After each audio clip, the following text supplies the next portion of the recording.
Ladies and gentlemen, the chairman.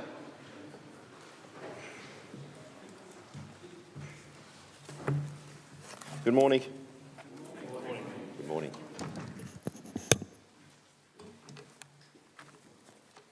I will now ask Father Graham Bott to pray a blessing over our meeting today. In the name of the Father, and of the Son, and of the Holy Spirit. Heavenly Father, we come before you in your service to work for the good of all and to fulfill the needs of those who aspire to great things. We ask you to guide us in our discussions, to inspire us by your wisdom, and to make us always mindful of the needs of others and the importance of listening as we seek to hear what other people say. We ask this in the name of Jesus the Lord. We pray, Heavenly Father, at this time for our nation. We pray for King Charles III, that you may strengthen, sustain, and support him at this particular time. We pray that the Queen and all the royal family may be strengthened by your Holy Spirit, that we and they may live in times of hope, praying for the right outcome for our sovereign. We ask this in Jesus' name. Amen. Amen.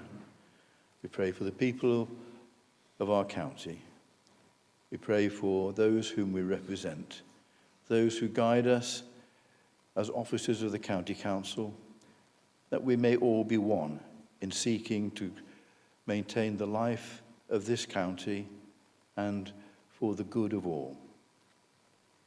This we ask for Christ's sake. I invite you to join with me in the Lord's Prayer. Our Father, who art in heaven, hallowed be thy name. Thy kingdom come, thy will be done, on earth as it is in heaven. Give us this day our daily bread, and forgive us our trespasses, as we forgive those who trespass against us. And lead us not into temptation, but deliver us from evil. For thine is the kingdom, the power, and the glory, forever and ever. Amen.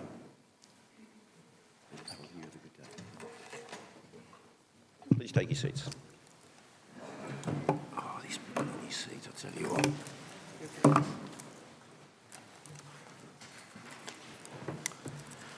Good morning again. Are there any apologies?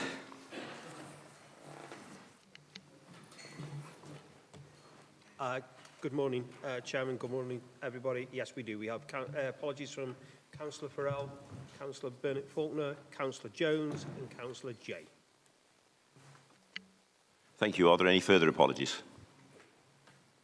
Item 2 on our agenda today, declarations of interest. Does any member wish to declare any interest?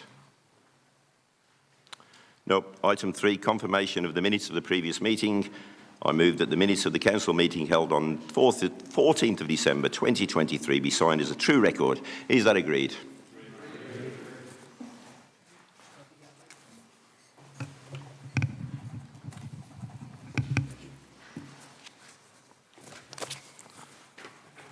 Item 4 on the agenda, Chairman's correspondence. I have a number of pieces of correspondence. His Majesty King Charles III, on behalf of my fellow members of the Council and the residents of Staffordshire, may I take this opportunity to send best wishes for a speedy recovery to His Majesty following the announcement earlier this week that he is being diagnosed with cancer. I'm sure we all send our very best wishes to our King.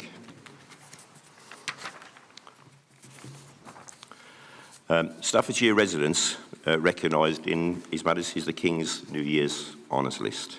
I'm sure that members will wish to join me in congratulating the following Staffordshire residents who have received honours in His Majesty's the King's New Year's Honours List. Officers of the Order of the British Empire, which is an OBE, Mr Kenneth Paul Newton from Stafford, Services to Public Service. Professor Dave Foskett from Burton-on-Trent, Services to Hospitality, Industry and Inclusivity.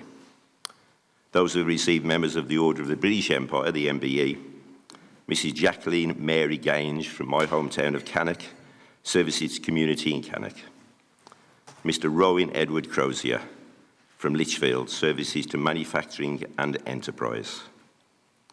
Mrs. Jill Alcock from the Staffordshire Moorlands, services to the arts and charity. Professor Miriam Bernard, again from the Staffordshire Moorlands. My apologies, I've written that wrong. Professor Miriam Bernard from Newcastle-under-Lyme, services to ageing research and to older people. Dr. Catherine Emma Baxter, services to higher education. And the medalist of the Order of the British Empire, which is the BEM, Mr. Martin Peter Wild from Barton-under-Newood, services to the community in Tamworth. Mr. Herbert Proctor for services to the community in Audley. And Mr. Stephen Roger Lees, JP, from South Staffordshire, services to the community in Himley, Swindon, and of course South Staffordshire.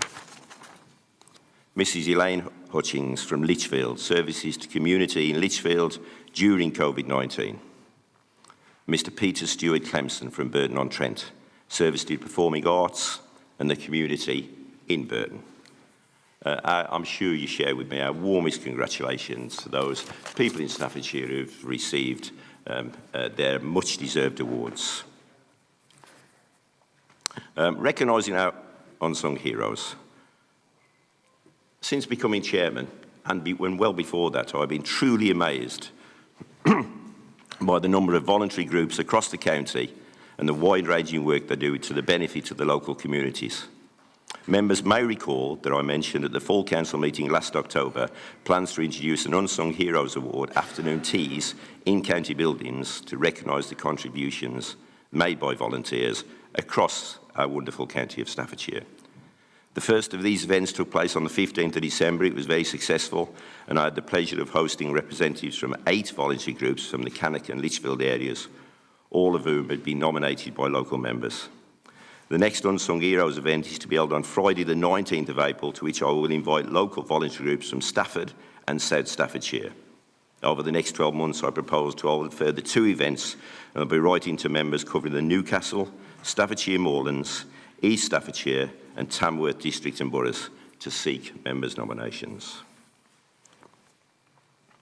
The next item on my announcements, it talks about a gift from the Chief Executive, John Henderson. On behalf of the members, I'd like to take this opportunity to extend the Council's thanks to its former Chief Executive, John Henderson, CB, for his generous gift to the Council of a framed Staffordshire County Council coat of arms, painted on vellum by Frau Dr. Marianne Voss.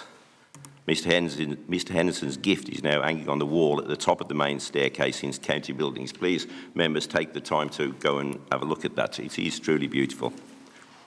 Upon retirement from Staffordshire County Council, John Henderson received a gift from members and officers of the council of a bespoke Stafford knot cast in bronze and plated in silver. So please take the trouble to go and have a look at it. It really is a lovely picture. And my final announcement, which is a rather sad one, former councillor David Nixon. It is my sad duty to inform members of the death of former county councillors David Nixon.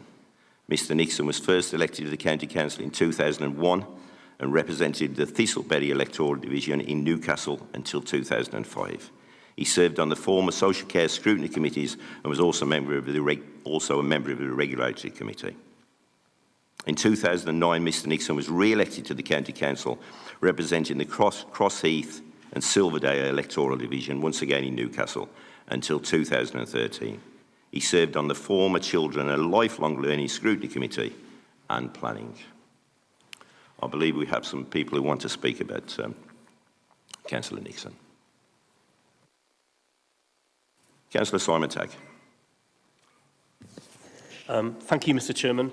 Really sad when I heard of, obviously, the death of Dave Nixon. I've known him for over 20 years, and I think there's a lot of people in Newcastle Conservatives who were around at that time would say that they're in the Conservatives and still in the Conservatives because of the passion that David Nixon had for politics and for leafleting, getting us all out at the weekend leafleting, and that really set me on a stool to the direction I'm obviously in now as a county councillor and a borough councillor as well. I think his division of Thistleberry It was part of my division. Also, it had Seabridge in it as well, which he represented from 2001 to 2005. So I was heavily involved with him on that campaign to get him elected in 2001.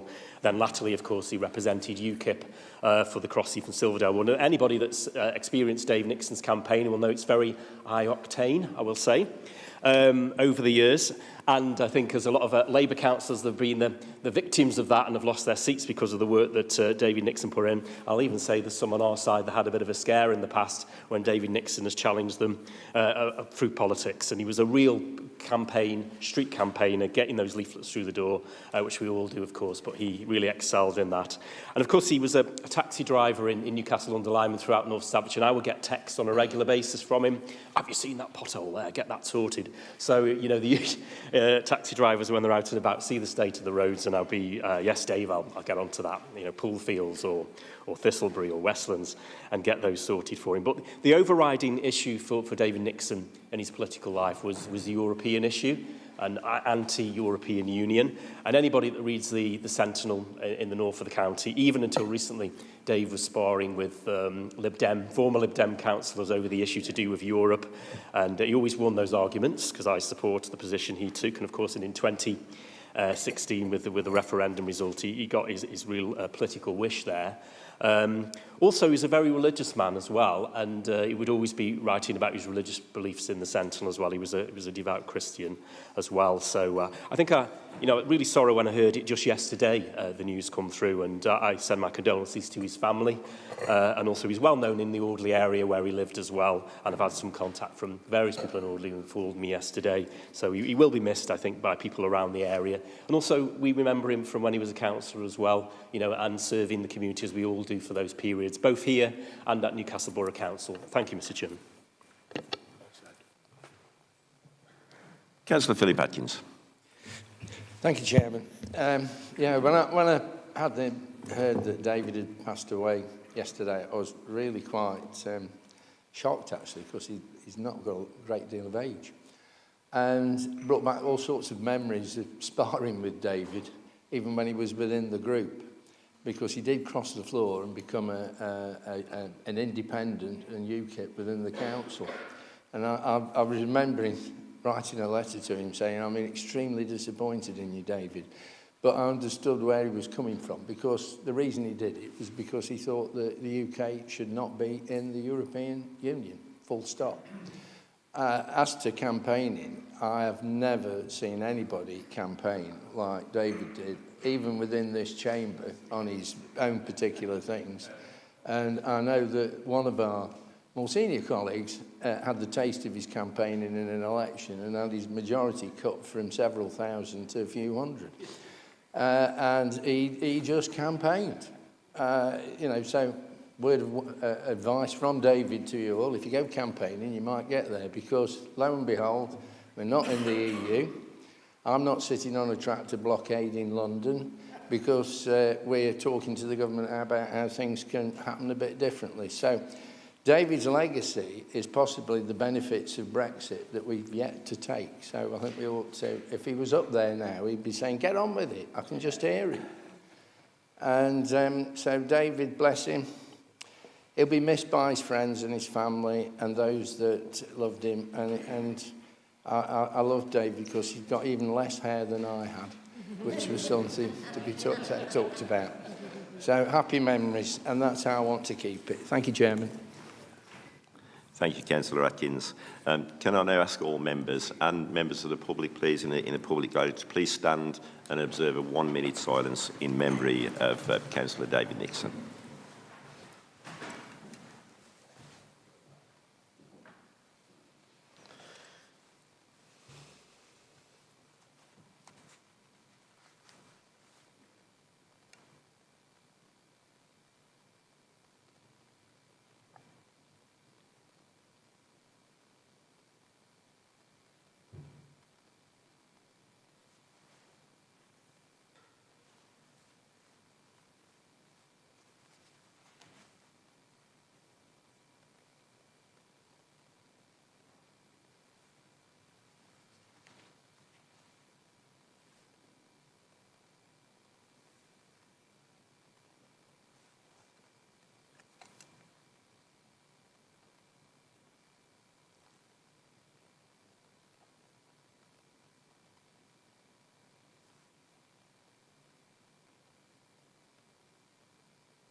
Thank you.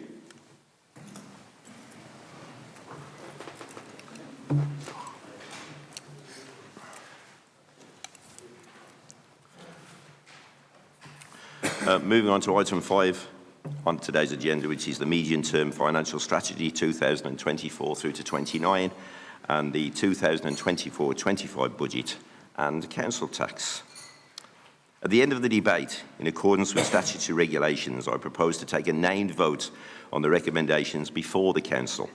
Members are reminded that under section 106 of the Local Government Financial Act 1992, if they are 2 months or more in arrears with their council tax, it is an offence for them to vote on the budget. Members are also required to disclose at the meeting the fact that this section applies to them. Councillor Ian Parry, will you move consideration of the report, please? Councillor Alan White, will you second? I second the motion, Mr. Chairman, and I reserve my right to speak at the end. Councillor Parry. Thank you, Chairman. Good morning, everyone. May I start, Mr. Chairman, with just to show my gratitude to a number of groups and individuals.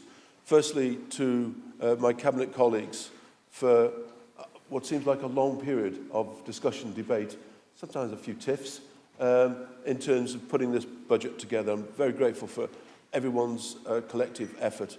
And similarly to the council officers, the corporate officer team of this council, for all their hard work in putting this budget and medium-term financial strategy together. In particular, I'd like to pay tribute to our Director of Finance. Thanks for making it this morning, Rob. To our Director of Finance and his team, his upper team, Rachel Spain and Peter Shakespeare, for their professionalism and their wisdom and guidance in providing us with the options and ideas of this budget, which we as a Cabinet approved last week and proposing to the Council this morning. I'd also like to thank the Corporate Scrutiny Committee and the task group from the group chaired by Mike Wilcox for all of their work. It's gratifying to know that this medium-term financial strategy has been rigorously scrutinised by that team and who have presented us with plausible recommendations of which the Cabinet has taken on board and will do so in the future. I'm immensely grateful to Mike and to the task group for all of that work. It is very, very helpful to us. And finally, Chairman, this is a whole council endeavour to put a budget like this. This requires everybody in the council facing the same direction to put in place the things that need to be put in place to make sure this council is financially stable. Chairman, quite recently, I was accused of being boring. I know. It was actually a journalist, obviously looking for a headline, and who interviewed me looking for that headline, and was clearly interested in a number of headline issues which he couldn't find, and then accused me of being boring. I'm afraid I'm guilty, Chairman, because if you like your medium-term financial strategy over the next 5 years balanced, if you like savings achieved, transformation achieved, an investable budget that's going to put £100 million into our infrastructure, then yes, Chairman, this is going to be a boring session. Because that's what I think we've achieved. That's what I think we've achieved. We've managed to balance, I think, an ambitious corporate plan for this council and this county with a responsible attitude to finance that means that we do offer a balanced budget over the next 5 years. And that can't be said in many places. And perhaps it's because we have, to misquote Kipling, kept our head when those around us were losing theirs.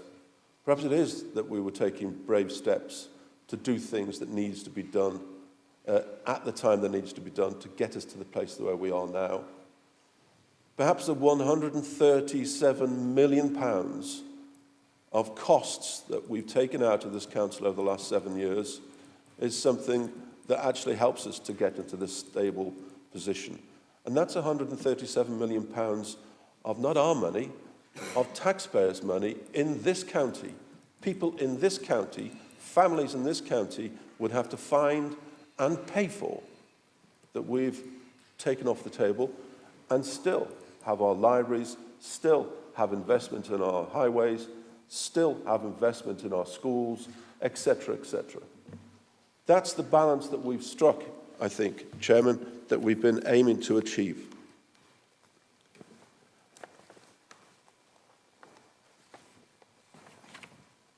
I need glasses these days, Chairman. There are risks, of course. There are, as always, there is the next challenge.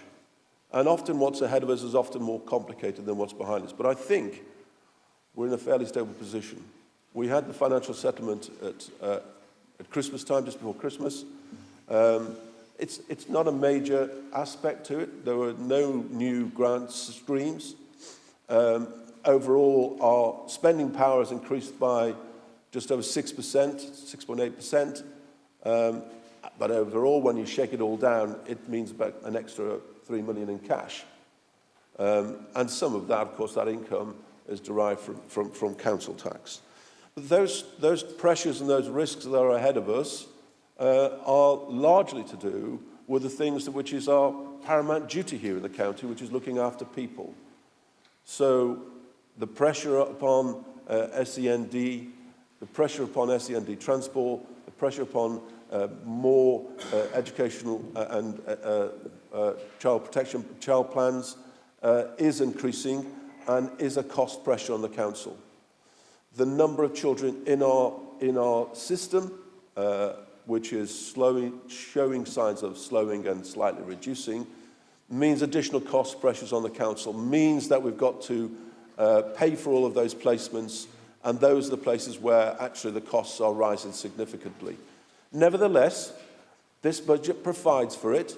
We've spent £11 million over the last year alone on children's services to ensure that we can continue with that transition, that we can keep children safe.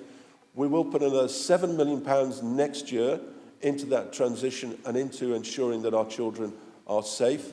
And some of that will include some of the work that needs to be done post-Ofsted. There are pressures across this county that we recognise, that we have a plan for, that we have budgeted for in this MTFS.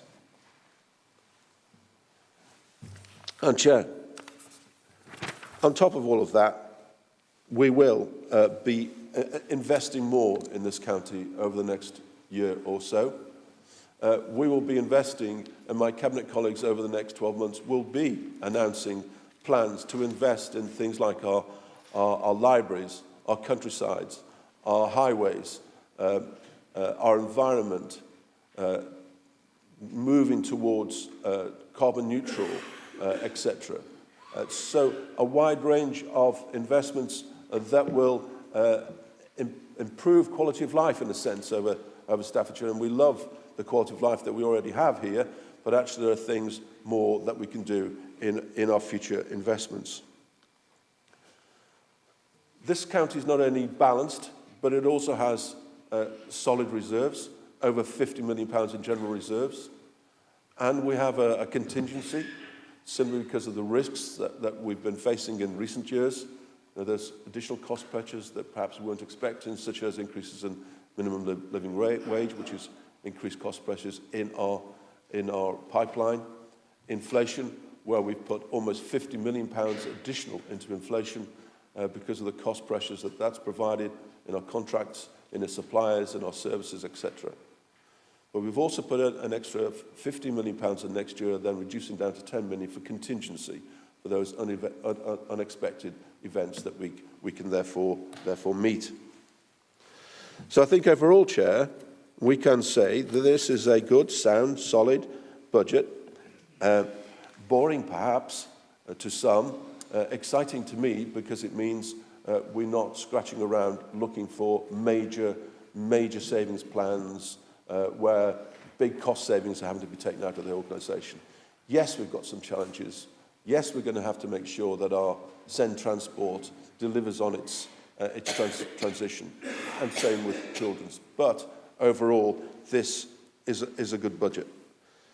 I come to the council tax, Chairman.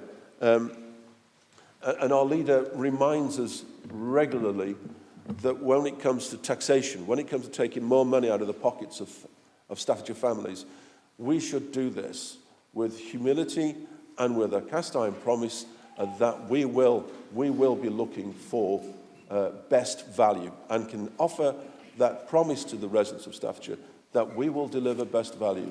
If there is inefficiency out there, if there is waste out there, watch out, because I'm coming for you.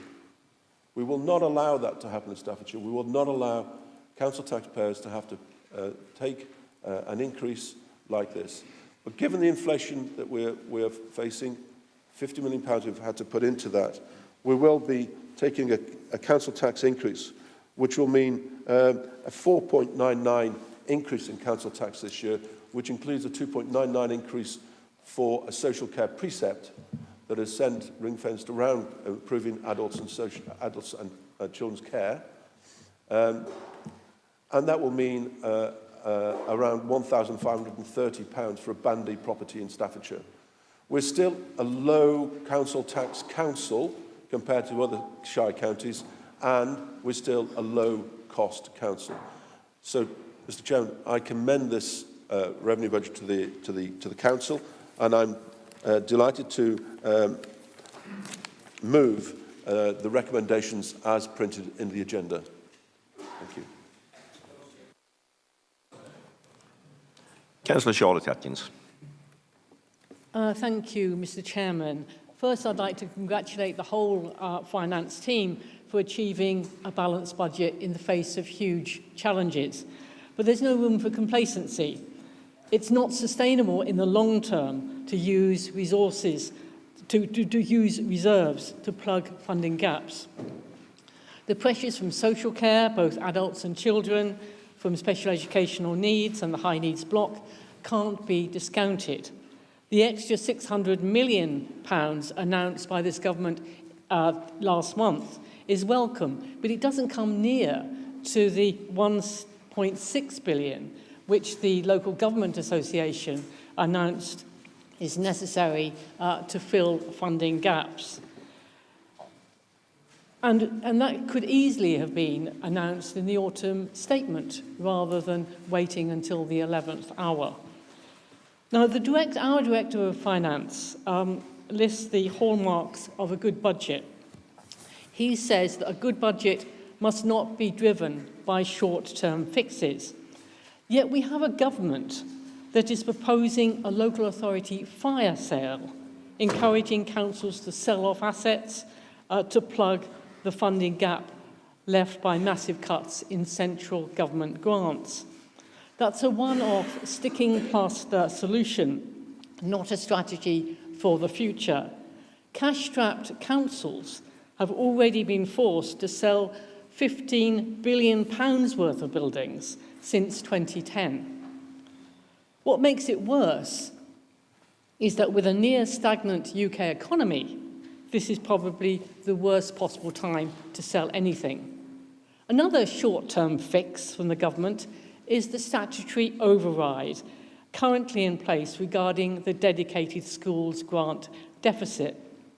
This is set to expire in 2025. The 2014 Children's and Families Act significantly increased demand for costly SEND provision, including home-to-school transport. The dedicated schools grant is far from sufficient to meet this rising demand. But rather than address the funding problem, the government has left local authorities with mounting DASG budget deficits. This is just storing up problems for the future. The County Council is likely to have a huge £30 million deficit at the end of this year. The government delay to the introduction of the social care reforms delayed additional costs being incurred by the council. That was obviously welcome. But it isn't any sort of fix. It's not a short-term fix. It's not a long-term fix, either for the county council or for the National Health Service, which is adversely affected by gaps in social care. Local government mechanisms are long overdue for reform, but all governments of all persuasions have shied away from tackling those challenges, putting them in the too difficult box. According to the LGA, almost 1 in 5 local authority leaders and chief executives of local authorities think it is very or fairly likely that the council will issue a Section 114 notice this year or next year due to the lack of funding to keep key services running. The government cannot any longer just pretend that it is just badly run councils that are going bust. It is a much wider funding problem affecting all councils, including this county council. The county council has been lobbying the government for more resources, but that lobbying seems to have fallen on deaf ears. As adult and children's social care swallows up more and more of the county's budget, the county council is fast becoming a social care authority with very limited ability to deliver other services and to support the wider community of local taxpayers. Residents will begin to ask, what is local government for if they're just paying for the delivery of social care? Until, of course, they or their loved ones need it. That is why local authorities need to be properly funded by taxation if they are not to be killed off. During the COVID pandemic, local government, including this county council, demonstrated the value of its connection with and understanding of its own communities, which is supported throughout the crisis. Central government, too, must now recognise the role of local government and fund them appropriately, rather than constantly expecting local authorities to bid for additional funds. They need to be properly funded, and we need to have reform to ensure that local government continues to thrive. Thank you, Mr. Chairman. Councillor Markson. Thank you, Mr. Chairman, and good morning all. Returning to the budget for this county council and not national issues, I wanted to just speak a little bit about the investments that we've made in children's services. If you look in the detail of the budget, there's still, in the whole of the children's services, children and families, including what my colleague, Councillor Price, deals with SEND and education, what the county council provide for, the budget is £194 million, which is a significant investment in children, vulnerable children, within this county. The pressures that we have on our budget are generally twofold that I cover, and that's the placement costs, high-end placement costs and the cost for that. And this council is working to do things about that, and at the next cabinet we will present in a paper around our own children's homes, and also some of the costs associated with agency staff. But on a whole, agency staff within the county and children and families is about 10%, which is one of the lowest certainly in the region, and the things that we've done to invest in that is slowly reducing the amount of agency staff that we have. I think the Leader of the Opposition, and whether you think some of the points she made are good, bad or indifferent, there are some issues there that I think quite rightly need raising. But this today, I think, is about the budget for the County Council, where we are investing our money and what we have done over the past 13 plus years to make those sensible decisions so that we are in a really strong and stable position so that we are able to invest in things going forward. Thank you, Mr. Chairman. Councillor Nigel Yates. Yes, thank you, Chair. And firstly, I'd like to start by, again, thanking the officers who were involved in setting this budget. As a member of the Medium-Term Financial Plan Working Group, it did give me an insight into the complication and the challenges which were faced, so we can't move away from those. But I must admit that this, reiterating what Councillor Charlotte Atkins has said, that this is very much a bare-bones budget which is consumed by statutory services, hampered by the short-term funding settlements from central government. And yes, central government do play a part when you're looking at the medium-term financial plan over a number of years. If you're only going to get a one-year settlement and that settlement is delivered just before Christmas as a poorly wrapped present, then it's not particularly good. The budget is impaired by the downgrading of the children's services. Obviously, I'm aware that there is a plan associated with that, and we would support the action which is taken to support that. But that is seen as a risk. You know, there's obviously potential issues and costs unknown which are associated with that. And of course, the budget is presented under the shadow of the eye-watering figures associated with the Direct Schools Grant statutory override. Again, you may say that's a central government issue, and yes, central government need to do something about that. But the reality of it is that prudent councils, like this council presents itself as, would be under serious threat of financial survival if that isn't resolved. The part of the budget which really worries me, and it does worry me about, sometimes we really need to invest in the issues which we've got now, outside of those statutory services which I mentioned.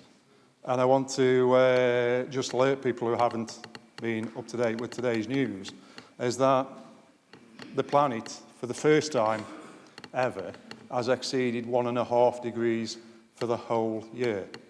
So we've gone past what was understood as the tipping point.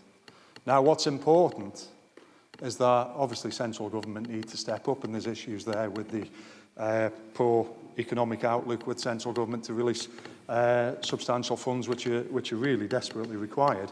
But as a council, we need to concentrate and we need to work not just on resolving that increase in climate change mitigation or piece of the world jigsaw, but also the adaptation strategies. And I'd like to have seen something which puts an investment on the adaptation strategies to make sure that we can cope with the short-term issues which we could have, which, if dealt with now, would obviously give long-term savings. I am disappointed that, as a relatively recent councillor, that the Divisional Highways Programme money which is given to individual district councillors is meagre, to say the least. It's been reduced over the years, I understand, and obviously affected by inflation, that it actually doesn't really deliver anything for me as an individual divisional councillor, I'm sure for every district councillor around there. So what I would like to do, which would permit our group to support this budget, is to table an amendment to the budget. And the amendment is, and I'm afraid I'll have to read it out because obviously it needs to be said specifically, that the council redistributes any council tax levy, for example, empty homes premium, second homes premiums, imposed within their districts or boroughs proportionally to their members of the district and borough raising the levy, as an enhancement to each of those members' divisional highways programme budget. So effectively, what I'm talking about is levies which are raised to resolve issues with housing problems within the districts and boroughs, which some or all districts and boroughs raise. Empty houses strategy, second home strategy. That money is a windfall tax as regards to the county because it's designated to the county. Let's finish the amendment, and then you can say your point of order. I'm not going to, but let's finish the amendment, and then we'll have a brief conversation. So therefore, that levy, I'm asking for it to be redistributed as part of the DHP to the areas where the levy is raised, to allow us to do the jobs which, as divisional councillors of all colours, actually need to do for our community. So if I could forward that levy, it is signed by myself and seconded by Charlotte.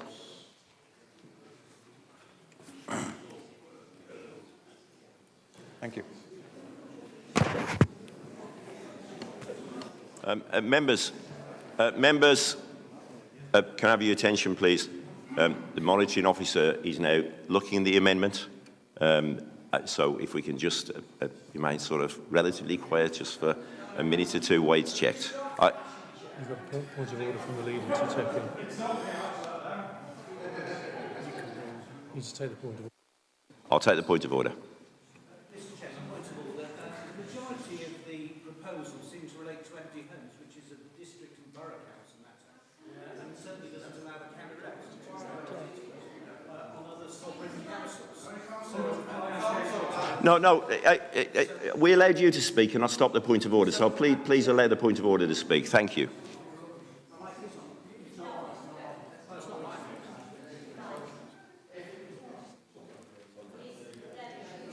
It's now on. Thank you, Mr. Chairman. The point I was making, Mr. Chairman, apologies for the microphone, is that empty homes and housing is a district and borough matter. And it is not on this council's within this council's ability to impose its will or its thoughts on other sovereign councils. And so as a result, the amendment should fall. Thank you, Mr. Chairman. Thank you.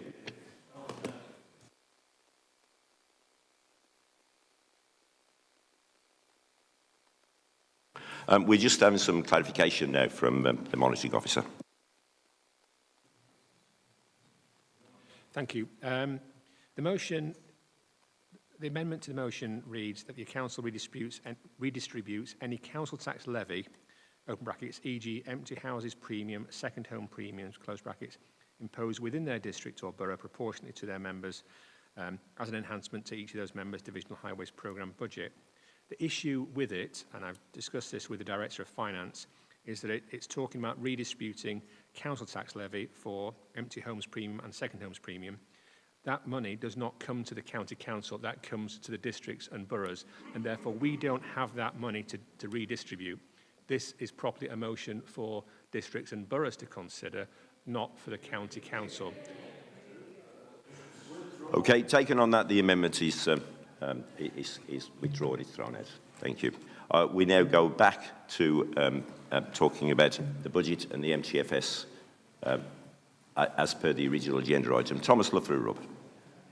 Thank you, Chairman. Make sure this is working first. First of all, wow, I can't top that. I think that it's important to remember that this, I don't think we've mentioned so far that cost of living. Most of my residents, I was having a very interesting conversation with a Bangor resident of mine who said to me, you're raising council tax by almost 5%. And reluctantly, I have to agree. And I'll tell you why. Because, and I do agree with some of the points of the opposition, that there should be a more permanent solution towards social care and those matters. But this is not Parliament, nor is it the United Nations for climate change. This is about our budgets. I'm hoping that, and I'm also aware, I'm concerned about things like Ofsted, the report. I'm concerned about children's services and SEN, as someone who myself was raised in an SEN background, so I'm very aware of the pressures there. But generally, I have to look around the West Midlands and I have to look at our counterparts and how they're doing and conclude that we have a budget here that is balanced, that is fair, that is reasonable, that is able to invest. I don't want to see the scenes that I see elsewhere here. For example, I know that addiction services on this boundary here, there's a very well-known one I went to, and of course Noreen Oliver has of course passed away recently, was on to me before her death about addiction service funding. I noticed it hasn't been cut. She was worried about it because, of course, national concerns. And I also think about Burntwood residents. I think the debate on social care funding will go on long after I'm gone, because, of course, national government is and next year. But with Marvin point scoring, we have to think about the people who we have to. The reason we have to find a solution is so that we don't have to go every single time to the government for a settlement every single year and raising money every single year. Every single year I've lived in Staffordshire so far, we've seemed to have raised the council tax. And every year since I've been a councillor by a certain amount. I think that needs to change. But it's not going to happen overnight like some magic fairy tale. And that's why I feel that I think if I vote against this, if I vote against it, it'll be pointless, for a start. It would go through. If I'm saying what is, that's just like not doing anything. So I have to think about, and I think where my conscience goes. I also have to think that I myself am a student. Of course, students don't pay council tax. A rare quirk in the system. So I have to consider how much, and when I look at how much we're getting, I compared Staffordshire County Council taxes to Warwickshire to our local partners recently. And it's true, the leader's statement, who always says in following council statement, that we have one of the lowest council taxes in the country. But I think that we need to see more. I'd like to see, I'm hoping, this might be a cheeky, that Chase Waters, one of the country parks, invested in, because the one thing I would say is that I don't see anything about, I've never seen anything about Burntwood in these investments. That does concern me. But as a Burntwood point of view, I have to point out that what we need is a well-sustainable system. When we look at our educational system, it is better than a highway system. There might be criticism, but one of the main things, the reason why I'm voting for this budget, is the highways in my division has actually improved. Potholes have actually been fixed in my division recently, and that's because of Mr Williams. But I do retain concerns about national issues. I think that that's a matter that is not for this chamber, though, and for that reason, I will be back in the council. Councillor Mike Wilcox. Good morning, Chairman. Good morning, colleagues. Mr Chairman, I'd like to, if I may, just talk through the mechanics of the MTFS cross-party working group that I chaired. Our first scoping meeting was back in August of last year, where we examined the most up-to-date information from the Integrated Performance Report. Following that scoping session, a number of areas became the focus of the working group, to which further information and evidence gathering was sought, which subsequently scheduled into a series of meetings with senior officers and cabinet members during the autumn of last year. Mr Chairman, we also took the opportunity to look back and review the outcomes and recommendations from the previous MTFS working group back in 22-23 that were presented to Cabinet. The group concluded that the majority of these had been actioned. During our meetings, we tested and challenged a number of assumptions around particular areas of spend.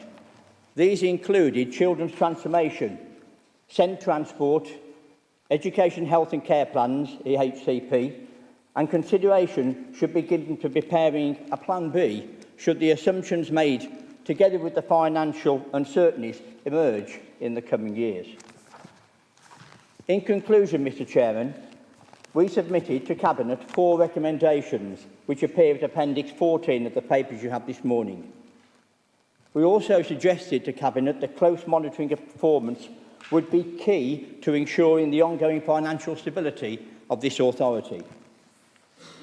We also noted that Staffordshire, along with many other local authorities up and down the country, face enormous, significant financial challenge in setting a balanced budget. We, that's the cross-party task group, are of the opinion that a robust and well-structured financial approach has been put before this Council today, and that the MTFS produced for 24 to 29 contains well-thought-out principles and assumptions.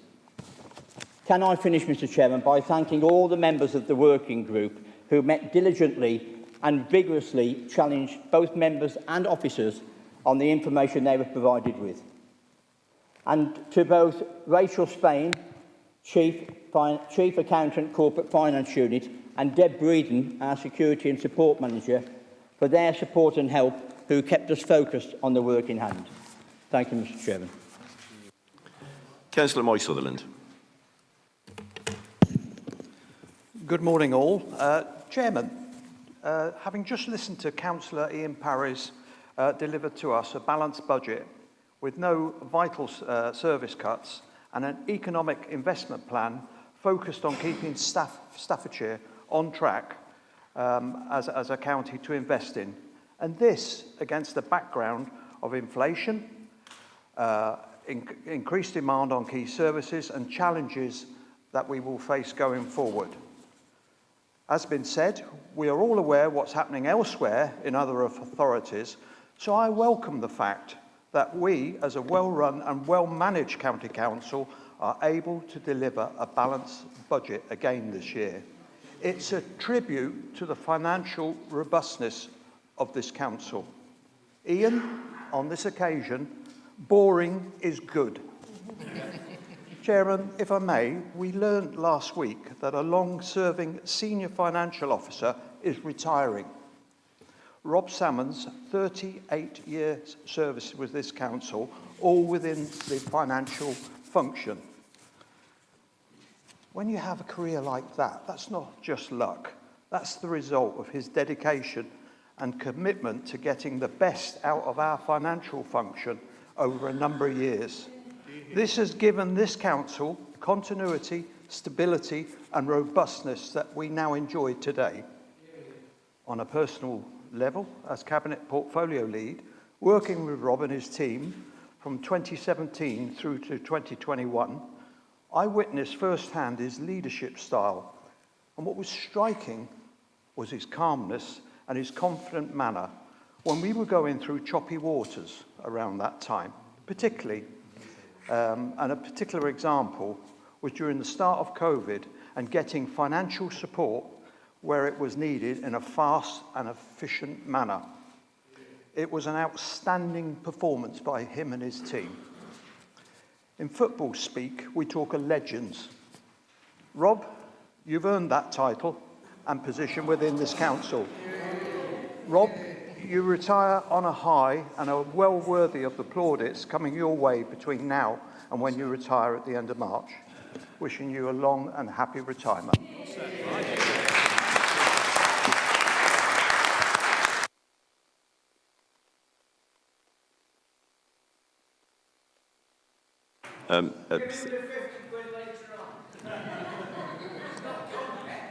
Mr Francis don't miss an opportunity to be quiet. Thank you, Councillor Sutherland, for that very warm statement about Rob Salmon. It was lovely. You can see the warmth towards him and the great job that Rob does. Moving on, Councillor Gillian Pardesi. Thank you, Chair. On page 78, there's mention of the Stafford History Centre, which is an ongoing project. And on January the 19th, a number of people were invited for a tour of the progress of this centre. It's just to plug the work that's being done here. There was quite an invitation list.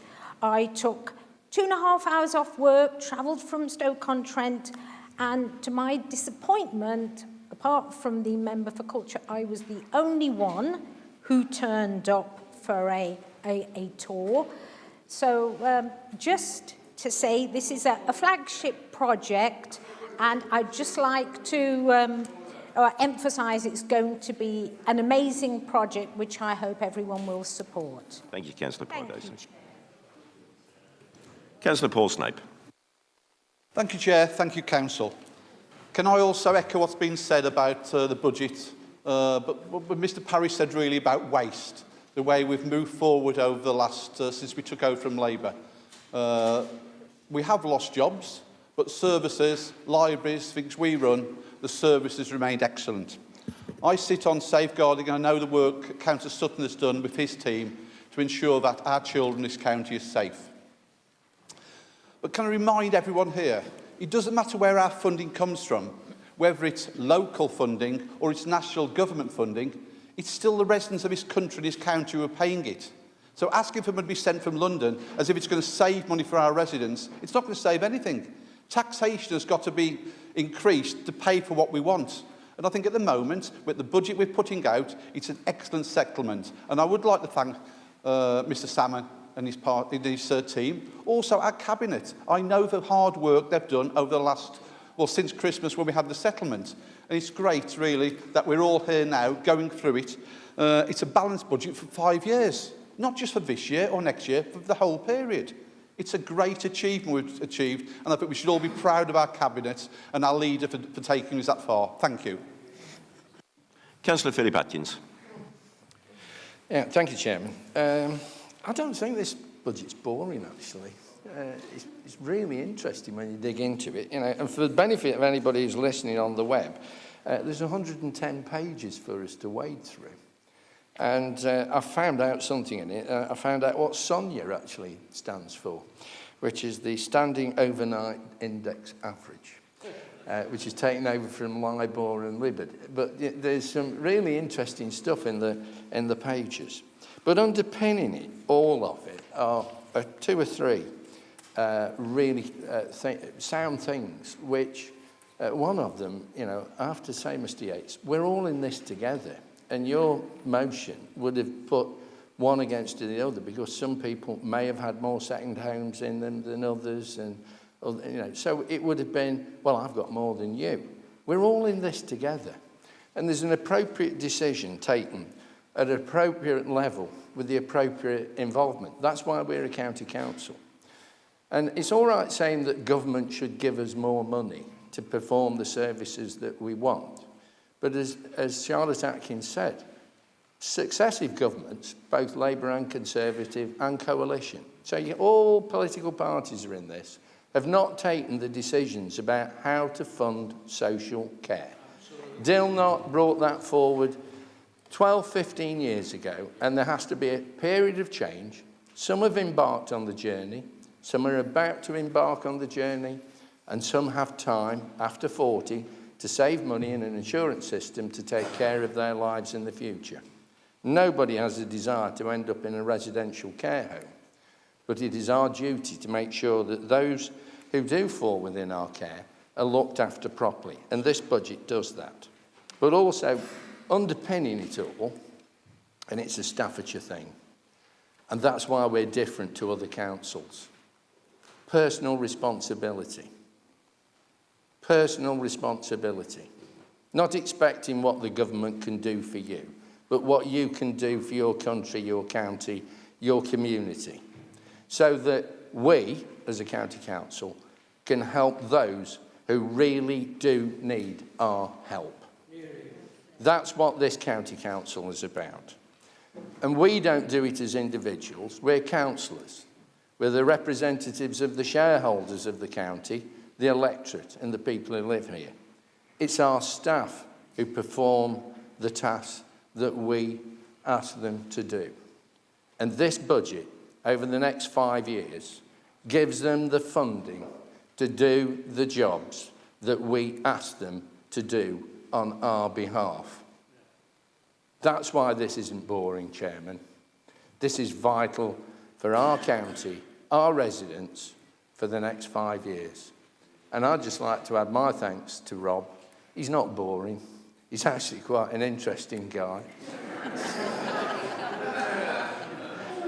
Yeah, I'm looking at him now smiling. And I wish him future, because I know he wants to do other things, like we all do. And, and sometimes boring is really interesting, I'm sitting in front of the guy who's chairman of the pension committee, so I have to know that.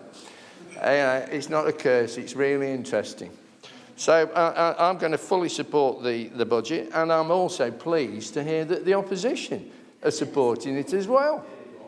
That's what I've heard. Thank you, Chairman.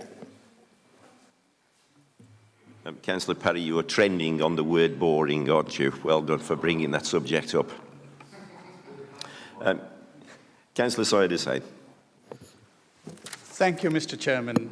And I would like to also thank the finance team for their hard work, and also to extend my tribute to the cabinet member for giving us this report in advance so that we can have a chance to look into it. Mr. Chairman, may I just also seek the attention to the cabinet members, and especially in the page 90, paragraph 29. If I may seek the attentions there, we can see the difference between the internal borrowing from 2023 and 2024 is huge, about £66.4 million. And similarly, the gap between the 2023 and 2024 would be nearly 100% increase of internal borrowing. So my concern, which is set out the risk factor in the page, risk factor set out in the page of 93 and paragraph 39, it shows, so I would be grateful they, on his budget response, can set out and explain what are the risk factors, especially the interest rates and also the market risk factor as well. And on the same note, Mr. Chairman, I would like to seek another attention in the paragraph 105 in page 117. I fully support the need of the training, especially for our members and myself as well. There is always room to learn all these economic jargons. So it has been set out that there is a need. So I would be grateful if you can clearly indicate what's the plan for the training need on set out, which is in paragraph 105. And finally, if I can recall, one of our first interactions with our new chief executive officers, no matter what you do, you can have millions of pounds, but you have to keep your eyes always open. Mr. Chairman, the reason I'm bringing this one forward, our leader very rightly pointed out Section 114. What is Section 114? 1 in 5 councillors facing possible bankruptcy. I'm not pointing out Staffordshire County Council, but if you keep our eyes open and if you can scrutinize properly, we might avoid it. Thank you, Mr. Chairman. Thank you. Councillor David Williams. Thank you, Chairman. First of all, I'd like to pay my tributes to Rob as well, even though I have called him many names, especially around Christmas, going out with my begging bowl. He's always been what I would call the most professional auditor and administrator I've ever met, and I wish him well with his future. I can't let it go that the fact that it started from the opposition members that they were talking about funding for green and ecological matters, when their leader has just literally completely U-turned today and said they're not going to be spending that sort of money themselves. Quite a shock. But when he then started talking about divisional highways programmes and the money that we get, that money is there for the member to use with their community, after liaising with their community, after talking with their community, and looking at what the community actually wants and looking at realistic proposals. That also means going out to parish councils. That also means going out to businesses and getting extra funding to make sure that you can get what you need. It's not for this council to just give lots of money to each individual councillor so they can spend money to make themselves look good. That's not what it's all about. It's actually for looking after our local community. Now, when I do it, I go out to businesses, I go to parish councils. That's what other members should be doing and looking at. And also working with the districts and boroughs. And in fact, South Staffs Council, which I'm also a member of, are actually putting on even more street scene teams to help advance and look after our area even better. So again, it's not for us. But it was a bit strange as well that Mr Yates has also forgotten the pothole fund that he had this year. And I think every member has used that pothole fund very, very well, and it's actually still going on, and we continue to mend potholes right the way through the winter. Yes, we are doing some holding repairs in certain areas because of the weather, but we are actually repairing more than ever. Over 16,000 defects last year. 16,000, that's a lot of defects when we're looking at it in a period of normally between March and October. That is a huge amount of work. So actually, when we're talking about local members and the funds that they get, we get quite a lot. And unfortunately, when it comes to certain members, they want to spend a lot of money on one particular job or spend 4 years worth of money on one particular set of jobs, which has happened in the past. And actually, that's what it's there for, is it? It's there to do small, individual things for local communities. That's why it's called a divisional, the DHP. And that's what it's for. And unfortunately, that's what it needs to be used for. Finally, can I just say, I really want to applaud both Councillor Parry and Mr Salmon on this budget. This is a 5-year balanced budget. The opposition members have said quite clearly about the fact that we've got different authorities going into administration. This has got 5 years planned to make sure it doesn't do that. That's how good they are. That's how hard they've worked. And I know that I will always go to Mr Parry and ask for more money for highways, and I always will. That's part of my role. But they look at it in a most measured and admirable way, and this is a budget that we, as a whole, should be commending and making sure that we give that to our residents. Thank you, Mr Chairman. Councillor Mark DeVille. Morning, Mr Chairman. Yeah, thank you very much. I think Councillor Sutherland absolutely nailed it, didn't he, Chairman, earlier? And I think, Mike, your words were so true about Rob Salmon. In fact, I think, Councillor Sutherland, you've elevated Rob Salmon now alongside legends like Alan Hudson and Gordon Banks locally. What more can we say, Rob? And I'm sure you'd enjoy that. But thank you. Thank you for the work that you've done. As an engineer, I'd say that Rob Salmon has been successful in the role that he's done, the important role that he's done, because he knows the nuts and bolts around this council. He knows all the corners, he knows the work that goes on, and he knows in detail the services that we deliver. And I think that is one of the reasons why Rob has been successful, indeed is successful with Mr Parry in delivering this budget today. And I'm so pleased that Councillor Sutton and other members have brought this discussion back to Staffordshire, because that's what Staffordshire people want to hear. They don't want to hear issues that are national. They hear enough of that every time they turn the news on. Staffordshire people want to hear about issues in Staffordshire and how Staffordshire County Council and other councils are dealing with those issues. And, Chairman, this is a prudent, a careful and a balanced budget for Staffordshire. It's an ambitious budget for Staffordshire. And Councillor Parry clearly indicated that we will continue to improve the lives of families across Staffordshire.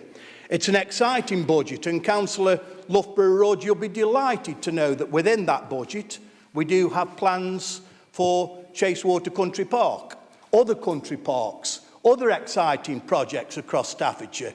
And finally, Mr Chairman, Paul Snape's dead right. We should be proud of this budget as members of Staffordshire County Council.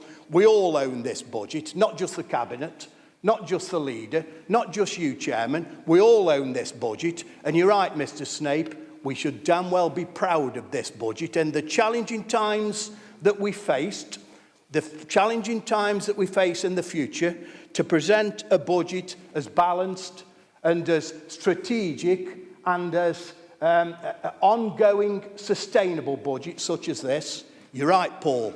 We should be proud, and we are proud. And I'm proud and delighted to support this budget, Mr Chairman.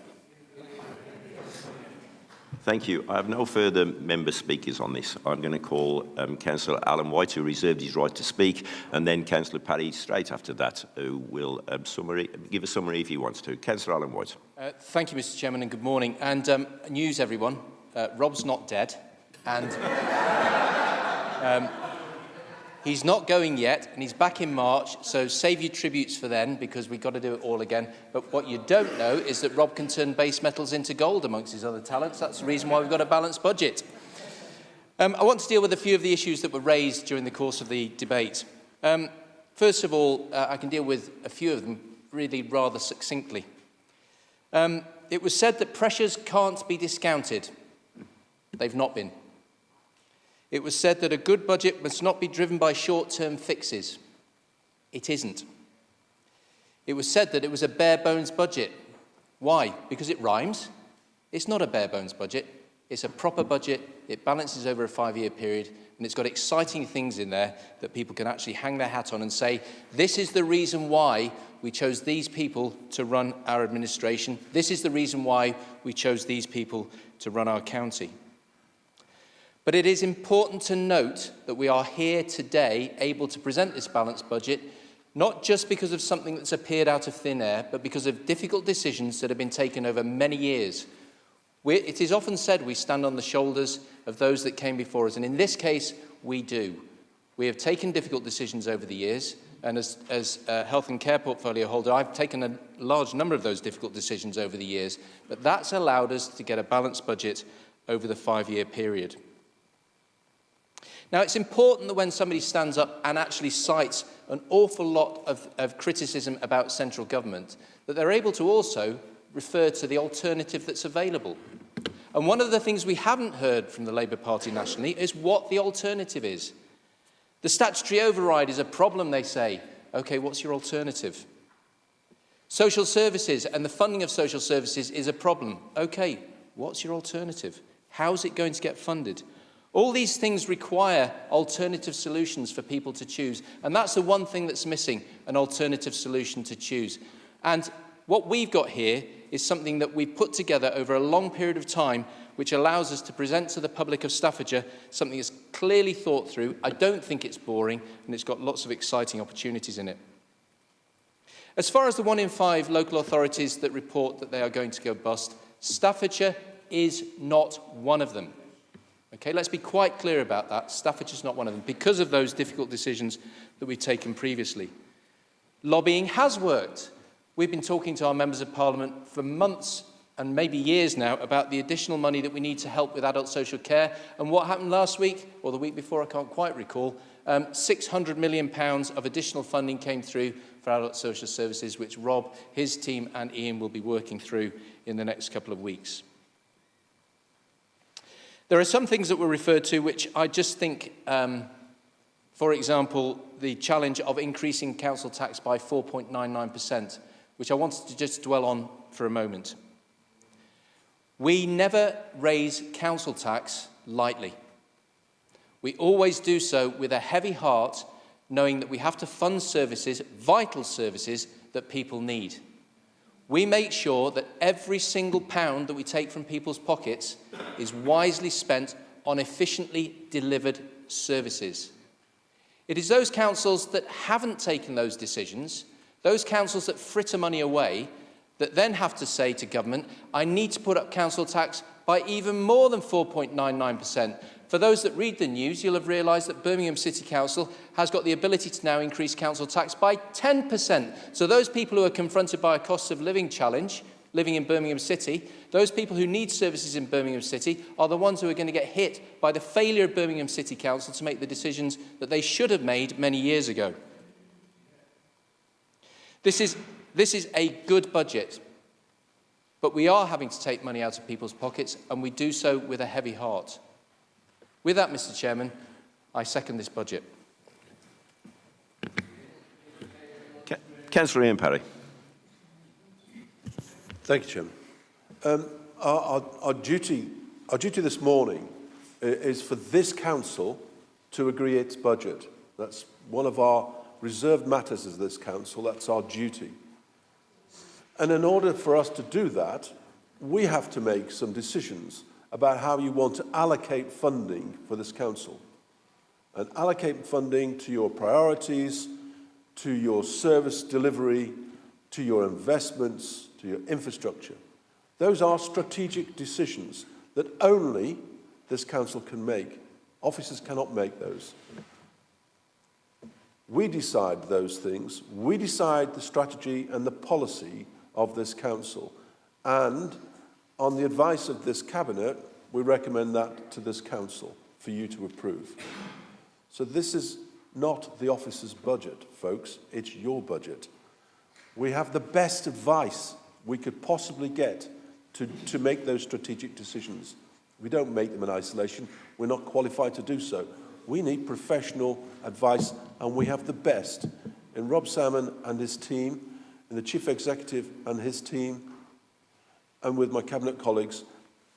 Collectively, together, we put our budget to this council. And then we have an amendment. Then we have an amendment to this budget, having supported the budget itself, but we have a caveat. And the caveat is completely and utterly technically wrong. I mean, I hold my head in my hands, metaphorically, thinking, these people, and the leader signed it, seconded it, the opposition members presumably have aspirations at some point in the future. Heaven forfend, folks, do you know what you're getting? Do you know who's proposing this stuff? People who don't understand the very basics of local government finance. Gosh, there's a £600 million budget to spend, and we're nickel and diming it with somebody else's money, with some other council's money. Honestly, where is the logic in this, Jim? Where is the logic? I really do not know. But we still I'll take the point of order, Councillor Parry. Could you tell me which point of order in the standing orders? I'm waiting for the point of order, Councillor Parry. Which standing order, please, Chairman? Which standing order are we referring to? The fact that your comment is factually incorrect. Which standing order is that? Well, I'll change it to a point of clarification. Clarification? Because your comment is factually incorrect, because I've got a response from our legal officer at Stafford and Morelands District Council. Oh, well, that's it then. I'll take this. You should have. I'll take this, Councillor Parry. Just give us a second. The reality is you should have consulted with the legal executive of this council and not, and that's as simple as that. So I'm not going to take the point of order or the point of clarification. Councillor Parry. With due respect, Chair, to the officers of the Staffordshire Moorlands, which I'm sure are acting in the best interest, I guess it depends on what question you asked, to what advice you got back. But maybe we need to think a bit more and research a bit harder before we bring stuff to this chamber, because this is serious stuff here. We're talking about serious things. We're talking about children in our care. We're talking about adults that need support. We're talking about infrastructure, economy, our jobs, etc. We need to get this right. And we don't need to spend our time, do we, in talking about what central government can and can't do, because, you know, some of this stuff has been hanging around for a long time, and we'll see, you know, what happens in the future. I'm really sorry about the technical question, Councillor Ahmed, and yeah, I'll come back to you, because it was a bit techie, and I was having difficulty working out which parts of the report, so I'm not defending it. And if you want to ask me a public question in the future, but I will come back to you to give you a more robust and comprehensive answer. Thank you, colleagues, for your support this morning. I hope we can approve this budget. It is, in my experience as a finance portfolio over quite a number of years now in the Council, I think putting us in probably the best financial stability state that we've been in for some time. We've been on a journey, as I say, £137 million just over the 7 years. It's a lot more if you go back further, to get this Council to a place where it is today. And I think that's a stable place that people can have confidence and trust that we will deliver more in the future. Thank you, Councillor Parry. I will now ask the Chief Executive to take a name vote on the recommendations before the Council. I would once again remind members that under Section 106 of the Local Government Finance Act 1992, if they are 2 months or more in arrears with the council tax, it is an offence for them to vote on the budget. Members are also required to disclose at the meeting that the fact that this section applies to them. Chief Executive. Chair, thank you. Councillors, I'll call your name, hopefully in alphabetical order. When I do, if you could indicate either for or against the motion, that would be appreciated. So, going down the list, Councillor Abrams. For. Councillor Afsar. Abstain. Councillor Charlotte Atkins. For. Councillor Philip Atkins. For. Councillor Clements. For. Councillor Cox. For. Councillor Davies. For. Councillor DeVille. Councillor Eagland. Councillor Edgeler. Councillor Flunder. Councillor Francis. Councillor Grace Rex. Councillor Hayden. Councillor Heath. Councillor Hewitt. Councillor Hood. Councillor Hood. Thank you. There's an echo. Councillor Huckfield. Councillor Hudson. Councillor Hussain. Councillor Hutton. Councillor Jessel. Councillor Chris-Conchick. Councillor Loughborough Rudd. Councillor McMahon. Councillor Northcote. Councillor Pardesi. Councillor Ian Parry. Councillor Kath Perry. Councillor Pert. Councillor Peters. Councillor Price. Councillor Pritchard. Councillor Sylvester Hall. Councillor Smith. Councillor Snape. Councillor Spencer. Councillor Sutherland. Councillor Sutton. Councillor Sweeney. Councillor Tagg. Councillor Thompson. Councillor Trowbridge. Councillor Waring. Councillor Alan White. Councillor Philip White. Councillor Wilcox. Councillor Wildman. Councillor Bernard Williams. Councillor David Williams. Councillor Wilson. Councillor Winnington. Councillor Worthington. Councillor Yates. And I don't believe I've missed anybody out, but if anybody could indicate. Thank you.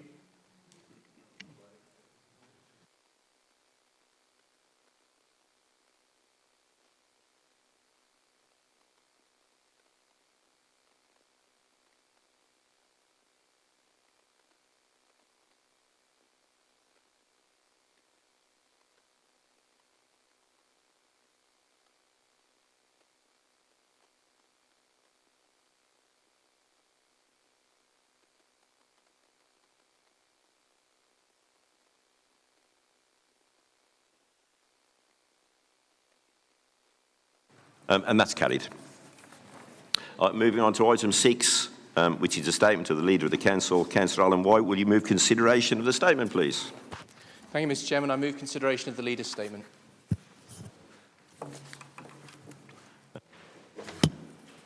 Just to confirm, Councillor Alan White, there is an addendum.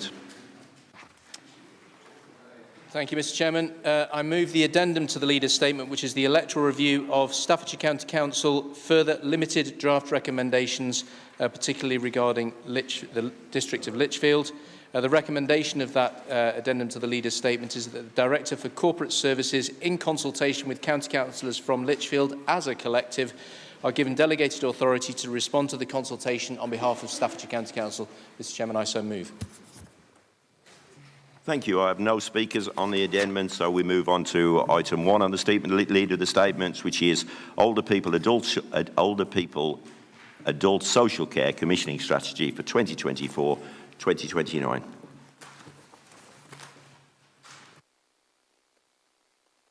I'll call that again. Councillor Charlotte Atkins. Thank you, Mr Chairman. This strategy relies very heavily on work within the community, supporting elderly people to stay independent at home. But how are we going to attract the care staff to fill the posts which are already vacant without a significant increase in pay for them? Because we all know, don't we, that as soon as a supermarket opens up in a nearby area, that we lose a lot of care workers to working in a supermarket because they actually pay more money. And it worries me that, particularly given that we're not able to rely on many foreign workers anymore, that we have an ambitious programme here to support people in the community, but not without the number of staff that we need to fill those particular posts. And also looking at the report, I see that the County Council is investing in creating 2 new homes in the south of the county. Is the County Council also considering the development of a new care home in the north of the county? I have no further speakers. Councillor Jessel, do you want to come in on this one? Yes, thank you very much, Chairman. And thank you very much for the question. In terms of, and I think you're referring to care in people's homes, home care. There have been in the past some difficulties, particularly during the COVID period. But I'm very pleased to say that with the work that we've been doing as a county council, paying home care providers as much as we can afford, recognising they've got cost of living pressures, fuel, transport costs, that actually now that market has improved significantly. And we are able, through our dynamic purchasing system, to be able to find packages of care for people in a very quick period of time. As you know, it's been one of the themes that I've been promoting, that we need to improve the status of people who work in the care industry. They really felt the underdog during COVID. NHS was put on a pedestal, but those who kept working diligently and in a most conscientious way in the caring industry, both in care homes and providing home care, kept going. We have done that. we're looking at finding career routes for them, extra training packages and that kind of support. This is in response to the feedback we've had from people working in that industry. So I think a combination of valuing people who work in this industry, bearing in mind people work as everybody does to earn a living, but actually valuing the service that they give. So I am pleased to say that it's a far healthier market than it was. I think in terms of part of this strategy is providing people with information about equipment that they can have, that they can purchase. Some of it is quite simple, quite low-cost equipment, to enable people to live independently within their own home, which there's been comments made, I think, by Councillor Atkins. Nobody wants to really end up in a care home. So anything we can do to encourage people to look after their health, remain active physically and mentally as long as possible, the support in their own home, the better. I have stood in this council chamber before and said we can't keep doing things in the same old way and expect a different result.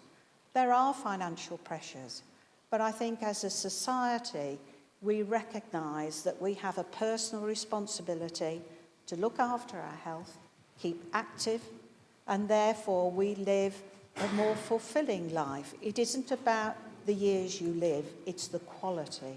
So I think I can understand the concerns. It has been a difficult market. It has improved significantly, but there is more work to do to support that industry, that we can provide those packages of care within the short timescales that we would wish. In terms of, and there will be a report coming to Cabinet probably late spring, early summer, on the business case for potentially 2 new nursing homes. They will be homes that will be focusing on providing the more specialist care for those with dementia. So it will be not just a care home, it will be care home and nursing home. I'm not going to preempt what those business cases are. As you will appreciate, there's the cost of the building, the cost of running the care, and I think it will be for that Cabinet meeting to decide whether to proceed with those 2 homes, and then in terms of where we go from there. It's a challenging market. There is a gap in the market, and this council has always had a policy of where there is market failure, we will intervene, and that's what this programme will be about. But I wouldn't wish to preempt any decision of any future Cabinet. Thank you, Chairman. Moving on to item 2 on the leader statement, which is Staffordshire means back to business. Councillor Keith Flunder. Thank you, Chair. My comments are related to the last paragraph. I didn't see many other people there, but I did attend the conference a few weeks back that was held at Alton Towers. Just to tell everyone here today that there were well over 100 businesses represented. It was focused particularly onto tourism and everything else. And it was a great legacy that had come from the previous administration in the Moorlands, where we were putting lots of funding and investment into where we can go in the future within tourism. I'd like to say and congratulate the officers of the county who worked very hard and diligently to put this together. And I must say the workshops and everything else were very, very good and well attended. And I must congratulate everyone involved in doing that. And it's great to see, after talking about the budget, the fact that we are looking at investment. We are looking at investment within the different districts as well and working with them. And I do hope that we can continue this going forward. It was a great event, and I'd like to congratulate everyone involved with it. Thank you very much. Councillor Nigel Yates. Yes, thank you, Chair. And what I will say is that every day appears to be a school day. I'm not sure whether it's a school day for me or whether it's a school day for the wider chamber. Because certainly what's important with being back to business, and certainly in the Staffordshire Moorlands, we're very short of small business units to drive the economy forward. we're very aware that we have an ageing profile in the Staffordshire Moorlands, and it's important that we have that we provide opportunities for business to drive forward. I have, since the budget debate, received clarification from our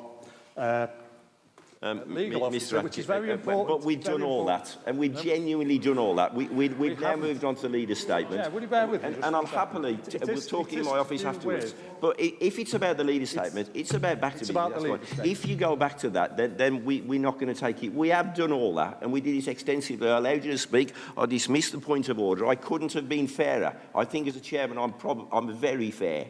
So we've done all that. So, and I don't want clarification from that. We want to talk about item 2 on the leader's statement, and that's what we're talking about now. Yes. Yes, well, I'm pleased to report that we can retain our levies next year, because the previous administration inadvertently obviously sent them to the county council, and we will be using that to drive economic growth in the Staffordshire Moorlands. And I would look to the Staffordshire County Council to actually support the Staffordshire Moorlands in those aims to provide that economic growth which we so sorely need to stop the hemorrhaging of young talent into other areas. Thank you. Thank you. Councillor Philip Atkins. Thank you, Chairman. I think this is really a good piece, actually. The first bullet point in the paper points out that our claimant count continues to be one of the lowest in the West Midlands. But I think buried in the middle of the third bullet point is a fact that I was really pleased to see. Over the last year, the average earnings of our residents have increased by over 12% compared to just 5% across the West Midlands region and England as a whole. The average weekly earnings of our residents are now the same as the national average, the first time that this has ever been the case. Well, I know a lot of you weren't here 20, 30 years ago, but 20 years ago, Staffordshire was the poorest performing sub-region of the poorest performing region in the country. That's why we had most European regional development funding. Think about that. The average wage in this county then was about 70-75% of the national average. It's increased by a third since 2009. A third. I know a lot of people are struggling, but at least they've got money in their pockets from jobs to try and look after their families and their loved ones. And the rest of the paragraphs that we've got in front of us point out the efforts that we're still continuing to do to provide the opportunities for businesses to develop, be innovative, thrive, and carry on. I know the largest employer in my patch, my division, who employs many across this county, has plans to double their production over the next 4 to 5 years. They are a global company. They're not a UK solely company. I'm watching people go to work every day and thriving, learning new skills, getting on in life, being able to look after their families, buy a home. So we've really come on well. And yes, there will be little gripes about we need some small business units in certain areas of the county. And yes, we'll be wanting things like that. And also, picking up what Charlotte said in the last paragraph about people going to supermarkets. As a farmer, I will tell you, they're having far too much of the profits of the production of food and ending up on your plate. The shareholders have something to answer for. In this country, we'll do it a different way. But on the continent, you'd be having demonstrations blocking off places to supermarkets. Brussels had empty shelves last week. They're demonstrating on the Polish borders. We don't have that here. You just get on with the jobs, the bad weather, work hard, and try and keep as much in your pocket as possibly can. And that's why our council tax is one of the lowest in the country. But that fact, buried in the middle of the third bullet point, is something that this county should be proud of. It's still growing.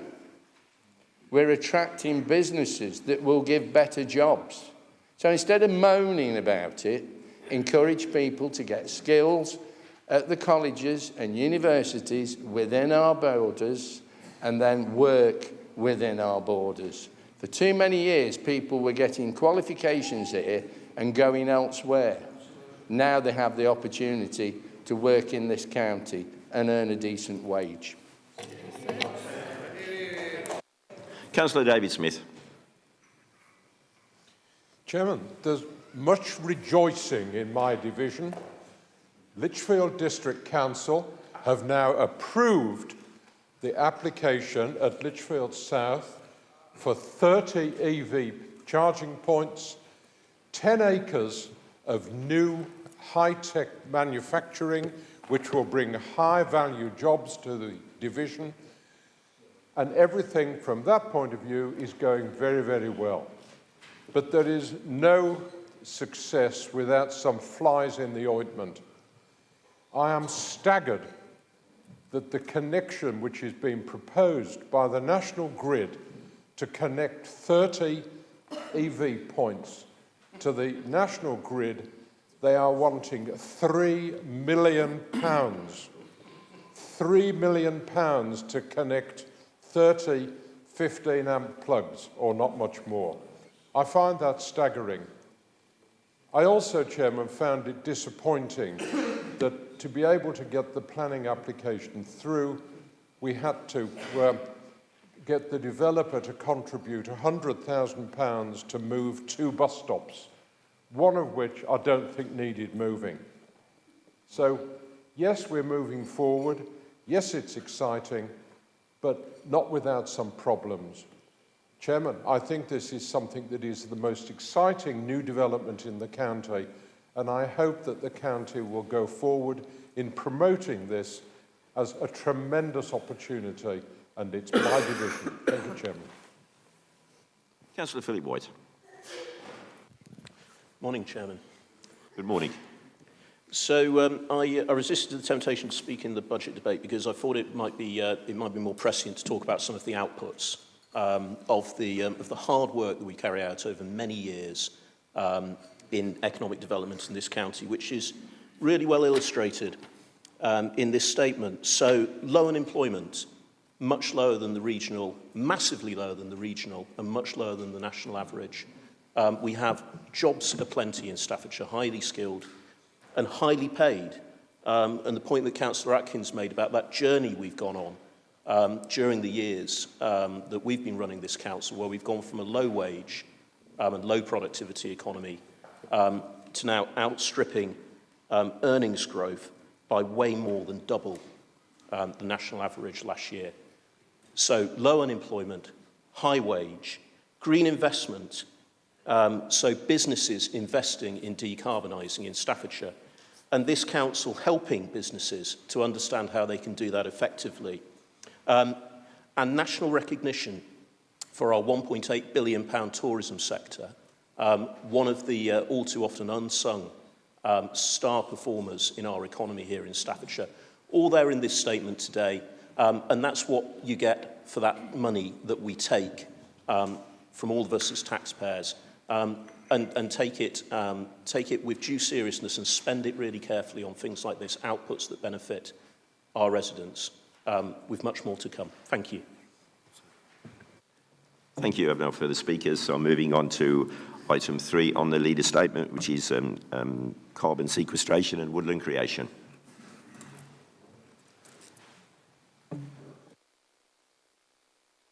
Councillor David Smith. Thank you, Chairman. I commend the report. I have no problems with that. But I think that we need to be looking forward to a much, much wider plan for this county. We make no mention of hedgerows. Hedgerows provide a faster and better way of looking at absorbing carbon than trees do. Trees are a very, very long programme before they start to have any real impact on what we're doing. Hedges start to work for us as of now. We have so many gaps in our hedgerows that we have an opportunity to do low-cost maintenance to those hedgerows in conjunction with the farmers and the industry in general. Chairman, I feel also that as a county, we have an opportunity to be able to look at a much, much wider plan. We've done a great job as far as the work of this council's own buildings and services are concerned, but we look at 1 million new trees. In my division alone, I've got 500,000 new trees that have gone in. That's an opportunity, Chairman, for us to be able to look at the whole of the county and start to shout about the tremendous opportunities that there are and the tremendous work which is going on. We need, Chairman, to be able to now address climate change in a much more aggressive way. And I look forward to this council aggressively looking at climate change and coming up with a very, very clear future strategy. Chairman, I apologise. I think that I bang on about this at every council meeting, but we don't seem to be listened to as members, and I look forward to a change. Thank you, Chairman. Councillor Nigel Yates. Yes, thank you, Chair. And I applaud the comments which Councillor Smith has just said, certainly with regard to hedgerow creation, because hedgerows not just impact on carbon sequestration, but the impact on biodiversity, and also the impact on the adaptation strategy, because they act as absolutely fantastic filters to stop debris from swooshing straight onto the road network and blocking gullies and causing problems like that. One thing which I want to ask, specifically aimed at the Cabinet member, is that I've seen that there is a competition launched last week on new forest creation with £10 million available. I don't like the word competition, to be honest, because it means that in a lot of areas, officers will be putting an awful lot of work into entering a competition with very little prospect of winning it, which is obviously a waste of resource. But it does bring on to a wider point as, A, are we aware of that competition for the creation of a new forest? There's £10 million worth of funding, which would go certainly a long way. And secondly, which other sort of grants and agencies are we engaged with at the moment to actually increase our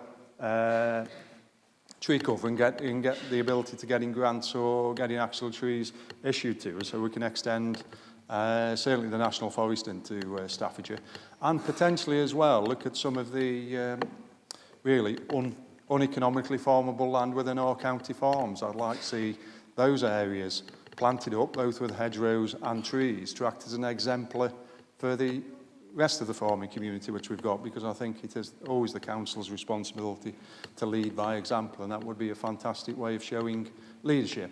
I'm not talking productive land, I'm talking land which isn't economically farmable. What can we do there with regards to carbon sequestration and biodiversity, and how that can act as a beacon for the vast number of farms which we've got across the county? Thank you. Councillor Samantha Thompson. Thank you. Good morning or afternoon, sorry. Good morning. I'd just like to say thank you to David for his comments and Nigel, who were both on the working group at the time. So we have had that opportunity to bring those thoughts to the working group. However, I do feel that this is a positive step towards climate change. I do feel that with Staffordshire County Council and what we're looking at to achieving for 2050, that this working group, cross-party, is a positive step. And I'd just like to say thank you to everybody who worked hard in that group and put their passion in, because that's what it was. It was a passionate group. We all put our thoughts in. We all did our discussion. One of the members said he was very, very proud of this report going through. Democratic Services, they work so hard, and I would just like to say thank you for it to actually come to this meeting. It got to Cabinet, which is something I believe hasn't happened very often. So I would just like to say thank you to you all for reading it and taking the time out. So thank you. Councillor John Francis. Thank you, Chairman. Planting trees is an absolutely fantastic way to alleviate the carbon problem. In my particular division where I live when I was chairman of Boxers Parish Council. One of the things we did was when we had a new small mini housing estate built, I managed to get the developer to give us some land, which was then developed into what they call the coppice, which is a buffer zone between the housing estate and the farmland behind it. It's absolutely fantastic. It's good for wildlife. It's got deer runs in. It's got a mix of deciduous trees. And the problem with it is, and there is a problem, is the management of it. I managed to get £52,000 off the developer. I'm going back 22 years now. £52,000 off the developer for the management of the coppice. That was very soon swallowed up by the management of it. The trees are now 20 to 30 foot high. There's been a lot of self-settings, sycamores and things like that. So you have to take the management of these things responsibly. And unfortunately, it costs money. So I do urge caution on some of these projects because somebody somewhere is going to pick the tab up for managing these assets. And they're an asset or a liability. They're a bit of both. It's a 50-50. So apart from it being an absolutely fantastic way of sequestrating carbon and for the good of communities, because they are brilliant initiatives, I would urge the caution of who's going to manage them, how much is it going to cost, and where's the money coming from. Thank you, Chairman. Still have quite a number of speakers on this item. Councillor Mark Winnington. Thank you, Mr. Chairman. Before I say anything, can I just reiterate my interest in Countryside Stewardship Scheme, Sustainable Farming Initiative, and also I'm a grower of energy crops. Trees are very good. We all seem to think that trees are the only answer, but there's a lot more going on, as any farmers in the room will know. We are being helped along the way in terms of carbon sequestration. One of the most important things we've got to look at is actually the soil, not what grows on it. It's the soil itself, and whatever lives in the soil is incredibly important. Just a couple of points really, and John's bang on the money. Some of these schemes, the woodland trees in particular, they tie your farm up for 150 years. So it's not about today, it's about your children's children's children's. And what sounds a lot of money, I mean, a tractor was £1,000 20 years ago, they're now 40,000. So we've got to really be careful with that bit of it. As John said, who's going to pay for it? If we put them in the wrong place, those trees have got to be looked at and nurtured for the next 50 years. And my final point to members really, and it was mentioned in the last item, is electricity. Now, David said about a 15 amp plug. If you've got a Tesla or something that's a fast charger, it's 3-phase. Now, if the infrastructure's not there, two things happen. We don't get the ability to put charging points in because there's no infrastructure. And the other problem is that if we want to do something like power generation in the future in terms of onshore wind or in terms of solar, we are putting those planning applications in the wrong places just so that it'll fit the infrastructure from the big power generators. We've got to have some sort of I'm sure there is some coordination, but we need the electricity infrastructure, the right amount in the right place. It's no good that us saying we're going to do this, this and this, and then when you speak to the electricity companies, National Power, whatever they call themselves now, they say, oh, very good, but we've got no capacity. This is important. It's something that we've really got to get a handle on. Thank you, Mr. Chairman. Councillor David Williams. Thank you, Chairman. First of all, I've got to applaud Councillor Smith to be able to plant 50,000 trees per year for the last 10 years is no mean feat, and well done to you. when it comes to the fact about the hedgerows are owned by farmers. They go on farmers' land and they maintain them. We applaud the fact that there are some hedgerows, but obviously it is farmers' land and they look after those hedgerows. But we have not been, even with highways, we've not been sitting on our laurels, so to speak, although that is also a very good plan for sequestration of carbon.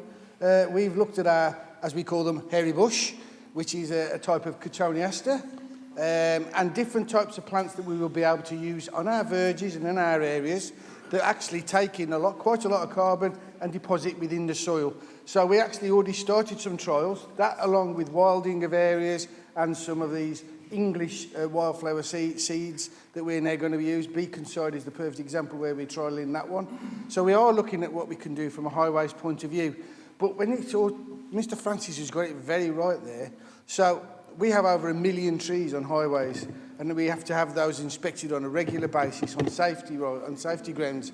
The more trees we put around those areas, and the different types of trees we put on areas, we are going to also have to have those inspected, and the damage that they do both to pathways and the damage they do to roads. So I think it's very important that we plant in the right places, the right types of plant, and the right areas that we use it. And also then we have to incorporate that into our maintenance schemes, and that's extremely important. So when we go to different places, and you've seen some of the wildflower areas, in the winter they don't look particularly appetising. They're very nice in the summer with all the flowers, but in the winter they look quite a messy place. But they are quite easy to maintain with a mulching over and to put in. So they're very good, but it is part of the thing that we will get complaints about how things look. And as it comes to other pathways and other areas, I think what we're trying to do now is make sure that we can open our areas so people can use them. They can look at that, and we can use our community groups and our community contacts to help maintain these areas, including rights-of-way areas that we know that we do around our areas. So I applaud people's ambitions to want to plant everywhere, but actually we need to look at it in the most appropriate manner so that we don't overtake what our funds are, but also make sure that we do the right thing for the right place. Thank you. Councillor Jill Heath. Yes, thank you, Chairman. Yes, just like to reiterate that we mustn't plant these trees on good agricultural land. We need our agricultural land to feed the nation. And I was very disturbed when Councillor Yates said, look at the county farms. Farming is a very expensive industry to get into.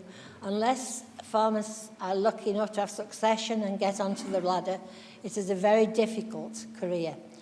And I sit on the County Farms panel to see the passion that these young people have when they apply for the county farms. And it's not land that needs trees on it, it's land that has milk cows, that has sheep, that grows crops. We need to save the county farms. Please.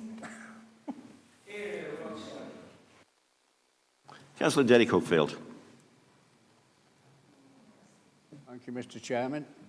Can I just say, first of all, Happy New Year to you. Oh. I've noticed nobody else has done that. I don't know whether they got something against it or what, but they are very happy. Councillor Hookfield, I appreciate the sentiment, but it is February, so we're going to just sort of let everybody off just for today. Over to you, Councillor Hookfield. Very funny feeling, me and you might get on. Can I just say, on this tree planting, do we know how many trees have been planted up to yet? That's the big question, because this has been going on now for quite a few years, right, when councillors could go out, right, and get people out to plant trees or buy the trees or whatever, right, as a community projects. So I was just wondering how many trees have been planted. I wonder if anybody knows. Right, I'm a big lover of trees, right? Unless there's a need to patch a tree down, they shouldn't patch it down. And I'll argue to keep a tree, right, whether it's got a probation order on it or what. But at the end of the day, right, trees are beautiful. And the more trees you can plant, the better. Right? And if you can find some land within our area of Newcastle, right, I'm glad Councillor Tagg's sitting there listening, right, is plant as many trees as you possibly can. Because we need it. Right? Because within Newcastle, right, the atmosphere is not very good. My wife spent basically half the time at Christmas in hospital. Backwards and forwards we were going. Couldn't get a breath. And this is contamination of the air that we breathe in. And if they plant more trees, then that helps. I'm not saying it's going to solve the problem, but if you plant more trees and that helps, there'll be a lot of people that will be thankful, because there seems to be a lot of people within my area that are suffering with the chest problems, breathing problems. My wife couldn't get a breath. She was gasping like mad. Rushed her to the A&E, right? Serious problem, right? And it worried me to death. And it makes me more and more determined, right, to try to get not just the potholes that we've got done, but to try to get the atmosphere cleared up better than what it is at this moment in time. And I'll argue, Mr. Chairman, with anybody on the situation that affects my area, no matter who it is, because it's very, very serious. And we talk about what happened with the post office, right? The same thing will happen with my area in the borough of Newcastle, right, in years to come, right? And there'll be massive, and I mean massive, compensations they'll have to pay out. Take note. Thank you very much, Mr. Chairman. Thank you, Councillor Uckfield. I'm sure we all share that. Please send on our very best regards to your wife, and we hope she feels better soon. Councillor Philip Atkins. I'd like to thank Sam for the work she's done on this working group, because I think it's actually something that we should be thinking about, and we'll wait what the Cabinet provide as a response, because from what's been going around the Chamber, there's an awful lot of issues that you've raised with your paper, like the management of the trees. Some of you may have missed it, but on page 66 of today's papers, we've got a new service projected pressure, implementation of the tree management strategy, $750,000 a year for the next 5 years. So that's not these trees that are going to be planted. It's the ones that we've already got on the verges after the tragic accident in Stafford. But I do think that Jill's got it right about, do you want food, do you want fuel, and do you want leisure? Because you can have one, but you can't have all three. And my day job at the moment seems to be involved with natural capital, sustainable farm incentives, which the government are rolling out even as I speak. And just for the, I'm trying to think of I think it's Woodhall Farm at Market Drayton, the community farm, have put a call out for volunteers to plant 3,000 trees on their farm. Not all the farm, just in selected areas that aren't very productive. So who's going to plant these trees? Who's going to maintain them? There are payments within the Sustainable Farm Incentive for a farmer to claim to maintain the trees that he's planted on his farm. But there are so many legal implications and planning implications that I'm sorry, they won't do it. You lose your agricultural property relief. HMRC will be after you for taxation because you're not farming. There's a whole host of, you're lifting the lid off a can of worms that you may never actually get to the bottom of with this. And you get a payment for managing your hedgerows and overseeing and viewing them. And, for David's benefit, you go on the Rural Payment Agency's maps of your farm and you click on a field, and they've already measured every single hedge in your field, and they've measured all the gaps. There's a £17 a metre payment if you plant the gaps in your hedges. If you plant a new hedge, there's a £27 a metre payment. Most farmers have not even discovered this. We've dropped 7,000 active farmers in the first 6 months of last year. Mid last year, there were 113,000 farmers, and only 5,000 have embarked on the Sustainable Farm Incentive route. Awful lot of them got to go. And that is why we're not out on tractors demonstrating and bringing the country to a halt, because they haven't gone down that route on the continent. They've gone down a route of getting rid of red diesel, telling you to put set aside on about 25% of your farm. In Holland, they've compulsory purchased 3,000 dairy farms and shut them down. They've allowed imports from Ukraine to come into their countries. That's why the Polish farmers are demonstrating on the border and blocking stuff there. The global world out there at the moment is a bit of a mess. The price of wheat at the moment is down at £160 a tonne. It will be 200 by the end of this year. So food security is something that people need to think about. And I do hope that that is taken account of in the Cabinet's response. Councillor Johnny McMahon. Thank you, Chair. Mr Huckfield's absolutely right about the association between trees and health. And there is an intimate association, not always, but on many occasions, between mitigating global warming and improving public health. And this is just one example, because trees not only spit out oxygen and absorb carbon dioxide, but they also, many of them, and many hedgerows as well, absorb particulate matter, improve health as a result, and people who live round trees are thought to live longer than they would do otherwise. And I hope it's not lost on the members here of that association, and it needs not to be lost at Cabinet when you make the decisions about how to go forward with mitigating global warming locally. Thank you. Councillor Simon Tagg. Thank you, Chairman. I'd like to echo the thanks of the working group that Councillor Thompson chaired. I came along to a couple of the meetings, went on the site visit as well to Norbury. I think it's a really good piece of work and really sort of begin to answer that, well, look to answer those questions that many people have raised today on a policy moving forward, how we do use tree planting and other methods of planting to help to offset carbon as we go future on our plans. Just to respond to some comments, I think from Councillor Yates, we do work with the National Forest, with the Forest of Mercy, with the Woodlands Trust. We also plant trees on business parks in the last couple of years and also on our country park estates as well. So I think obviously Mr Yates did criticise in the budget discussions about he didn't see any sort of green policies in the budget. Well, there are plenty of strategies that sit behind there, and also next on the agenda is the environment strategy, which are helping us to educate our budget decisions and also policy going forward, and a little bit more detailed than the back of the fag paper budget amendment, which unfortunately Mr Yates brought to us earlier on, which fell flat on its face. I think Councillor Mr Atkins is really sort of hit the nail on the head there, that we have to look very carefully at our land uses, particularly when we come to county farms and food security.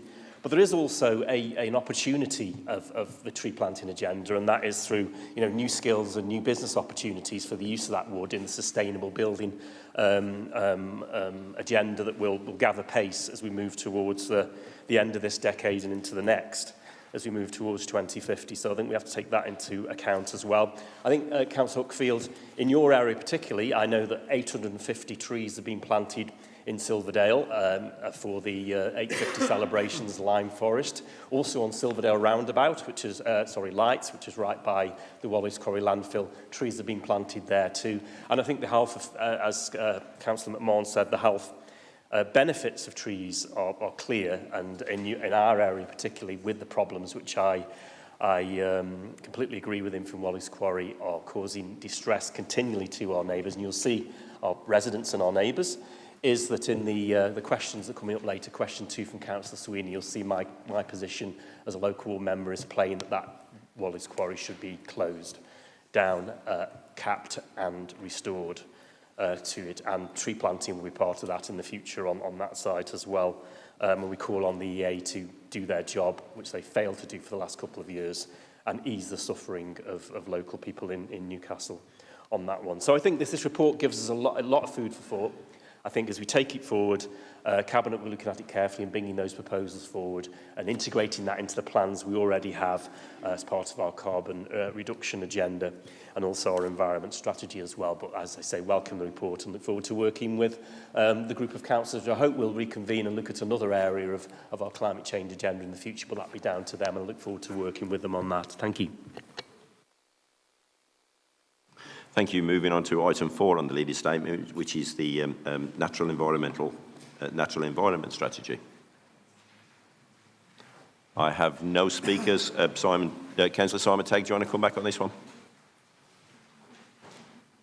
Thank you, Chairman. Really pleased that we brought this. I think it's a vital contribution to our natural environment that the County Council can play through the land that it owns across the county.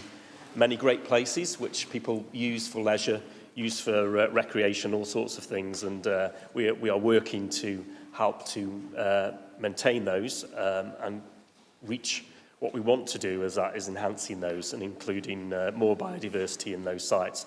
Of course, we are aware of the Environment Act 2021, which brought on new duties onto the County Council in the area of the environment, and we've included those in the strategy as well.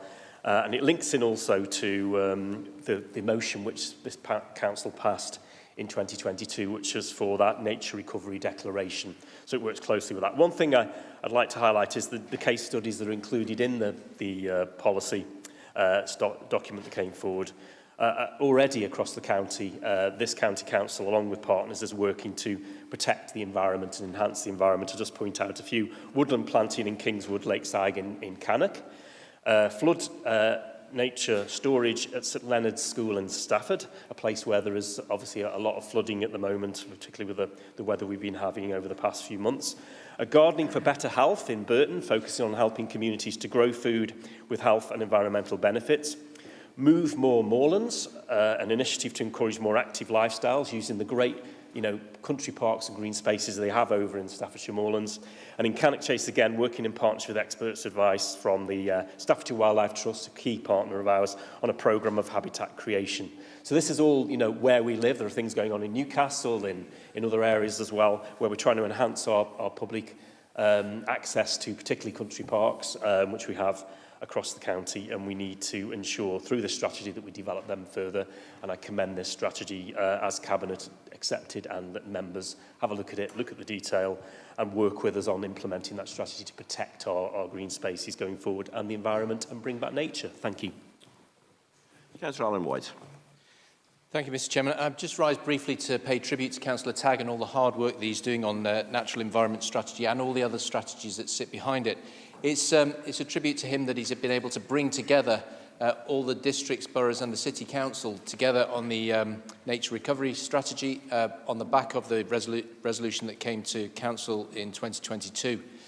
This is a wide-ranging subject, and lots of people have got lots of opinions about this, but the work that Sam Thompson and her team have done bringing forward ideas has been extremely helpful. It's been a broad effort involving many councillors. I'm delighted to see as much input as we've had from across the board, not just from councillors around this chamber, but also from other constituent authorities at the Leaders Board. So thank you to Councillor Tagg for all the work he's doing. He continues to make incremental progress, incremental improvements, and they're affordable improvements, more importantly, as well. And more power to his elbow, and I hope he continues the progress. Thank you. Moving on to item 6 on the leader's statement, which is here to help, a progress update. Sorry, I'll say again. Councillor Moxon. Thank you, Mr Chairman. I just want to speak quite briefly on this.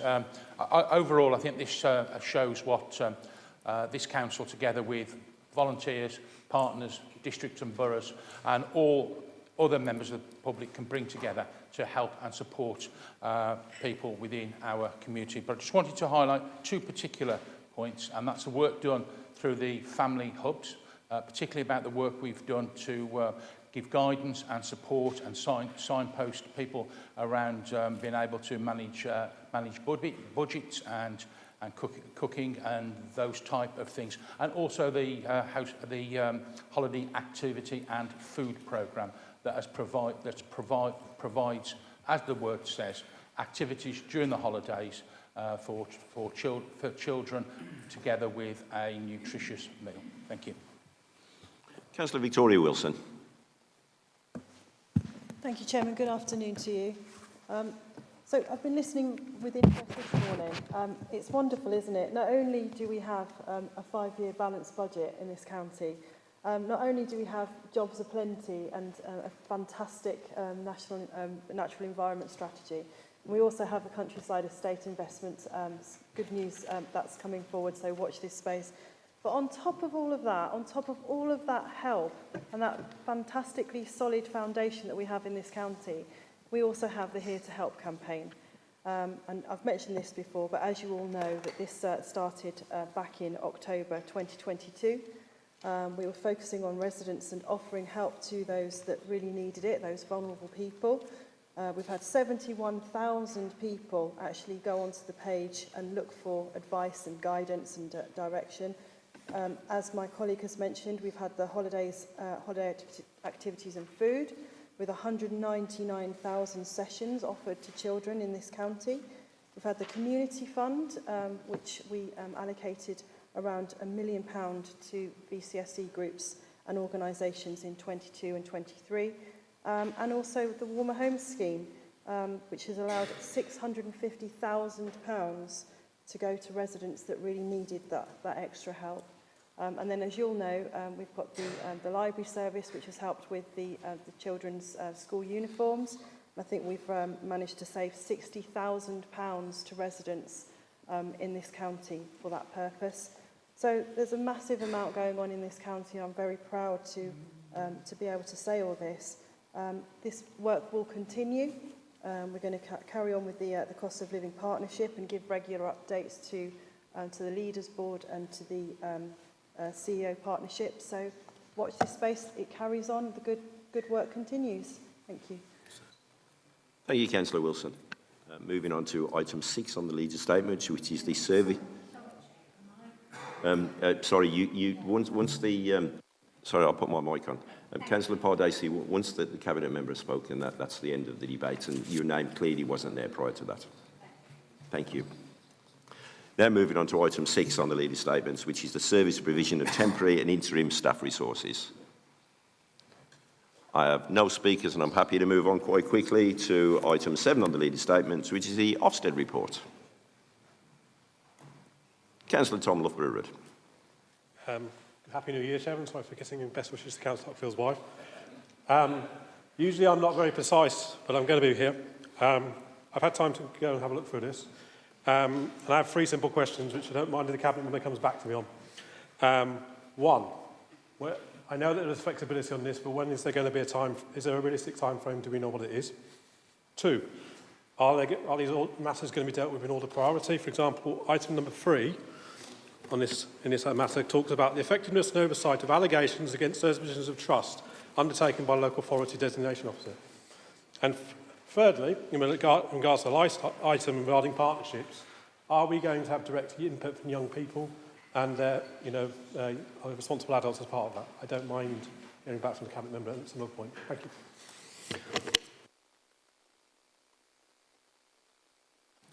Councillor Charlotte Atkins. Thank you, Mr. Chairman. I think we all found the Ofsted verdict very disappointing. Particularly want to focus on the lack of effective partnership working, because I think that's particularly worrying. I think we saw during the COVID pandemic that local partnerships began to work much better. And so what I'm asking is what is the County Council going to be doing to ensure that we do improve our partnerships on health, on housing and on dentistry to make sure that our young people get the best possible outcomes that they possibly can. Councillor Bob Spencer. Chairman, thank you. I just wanted to offer some information, I suppose just some reassurance around this particular report as someone who is charged with chairing the Safeguarding Committee.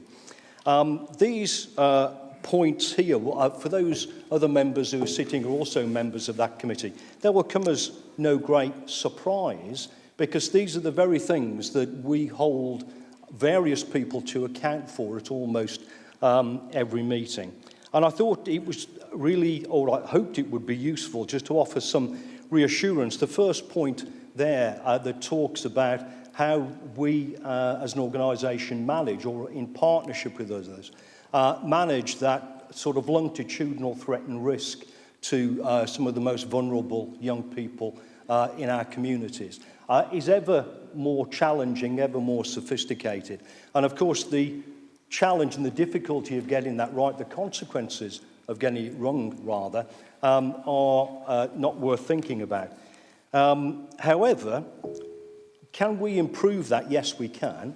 It's something that is constantly being challenged at the Safeguarding Committee. And I would also point out this isn't about those decisions being right or wrong, it's more to do with the supervision. Those other people on the committee will also recognise the second point, one about data, and know that it's one of those things that I particularly go on about at some length. That's not to say we don't have the data, we do. It's just that data now is much more sophisticated. But yet again, that was raised probably 2 years ago. People are working hard to improve that as we speak. The other bit's about partnership, and I recognise the point that's just been made.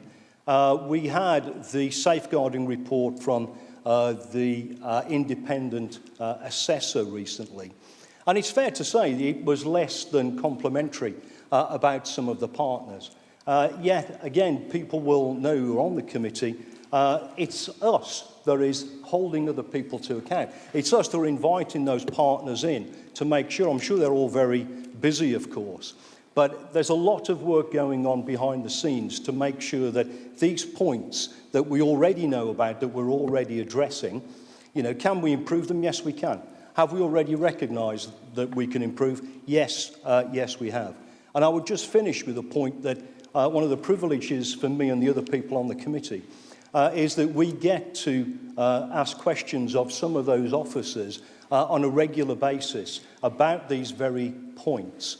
And I just wanted to offer that reassurance that actually it is a privilege to sit there and hear just how hard people are working, how staff are working, and how they go that extra mile to keep some of the most vulnerable people in our communities safe. We are looking to improve. We already know where we need to go, that we've already made huge leaps into making those improvements. But I just wanted to reassure people that the work is already ongoing, and I very often am more than satisfied that actually we are doing everything we can to maintain that safeguarding responsibility. Thank you. Councillor Mark Sutton.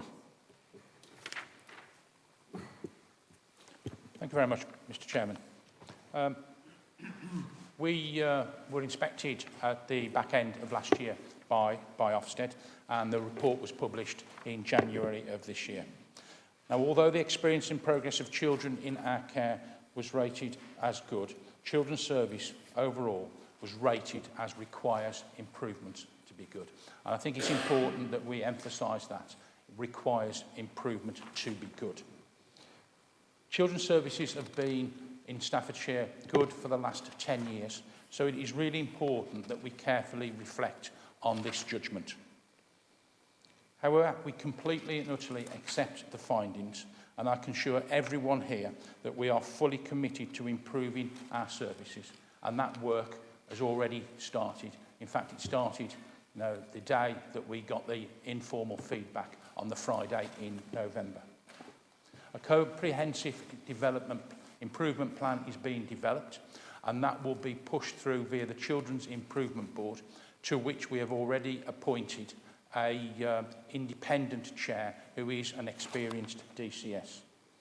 The areas that we need to improve on, which have been highlighted a little bit, but I will go into them in a little bit more detail: the quality and effectiveness of contacts, referrals and assessments in the front door, the effectiveness and impact of performance data and quality assurance to drive practice improvement, the effectiveness and oversight of allegations against those in positions of trust, and the effectiveness of partnership working, particularly with health and housing. But I will emphasise the fact at no point did they question the direct work done by practitioners, with children and families and see any examples of where children were deemed to be unsafe. So we were moving forward, working on the following actions: stronger performance targets with more structured monitoring, a clearer escalation process for children and young people who don't feel that their matter is being dealt with quickly enough, closer work with health and housing providers. And on the health front, I've already met with both the Chair and the Chief Exec of the ICP and the Integrated Care Board to ensure that that partnership working can go forward. And just prior to the Ofsted inspection, we actually did do a housing workshop with housing representatives from government and across the county. So that work will continue. We've already invested £5 million in the services, in particular in additional staff, and increase the gradings of some social worker places, which will assist greatly with recruitment and retention. There was in the report considerable amount of good things, but that doesn't take away from the fact that requires improvement to be good. So I would ask members to read it in detail, and I will certainly bring updates as we go forward. The Children's Improvement Board itself will be pushing that. There will be an operational board as well, and also Ofsted report will be going to scrutiny so they can look at what is going forward, so that we can ensure that when we have a focused visit in what now will probably be about 9-10 months, we are well on the way to ensuring that we are good. Our frontline practitioners are dealing with over 5,000 children at this moment in time, and I am particularly proud of the work that they do and the commitment and dedication they show to improving the lives of children, vulnerable children within our county. There is total commitment from me, from the Cabinet and senior leaders to do what is required to ensure our staff are fully supported to continue with the continued development so that we can once again be graded as good in Staffordshire. Thank you, Mr. Chairman. Councillor Alan White. Thank you, Mr. Chairman. First of all, I'd just like to echo Councillor Sutton's points about the staff that we have in children's services. They do a wonderful job every single day of the week, and we absolutely support their work and hope that they continue to evolve and develop to deliver the great services that we have for children. There are some gaps, though, and Councillor Sutton has highlighted those gaps. And I just wanted to give Council reassurance that as we were progressing through the Ofsted inspection and immediately afterwards, the Chief Executive and I were in contact with each other immediately and also over the weekend of that inspection as he was developing and evolving a plan for improvement. Both myself and the Chief Executive take this incredibly seriously, and as a result of that, I decided that we would appoint an independent chair with a robust and deeply experienced view of children's services and how they can go from requires improvement to be good to be good. Councillor Atkins correctly identifies the great partnership working we had during the COVID-19 pandemic. We want to augment those partnerships to include children in a greater way than they currently are. It is something that we at Staffordshire County Council have to continually remind our health colleagues of the importance of children within the health system. The ICP has a strategy which focuses on starting well and growing well, but we've also got to remind ourselves that that is a very broad subject, and we need to focus on those areas where children are struggling and make sure that they can live fulfilling lives here in Staffordshire. Be clear, we know what work needs to be done, we have a plan, and we're in the process of implementing it. Thank you. Thank you. Moving on to item 8 on the leading statement, which is the highways investment. I have no Oh, I do have some speakers. Very, very sweet fingers there. Councillor Mike Sutherland. Chairman, Chairman, I'll be very quick. Mr. Sutherland, just give me a second.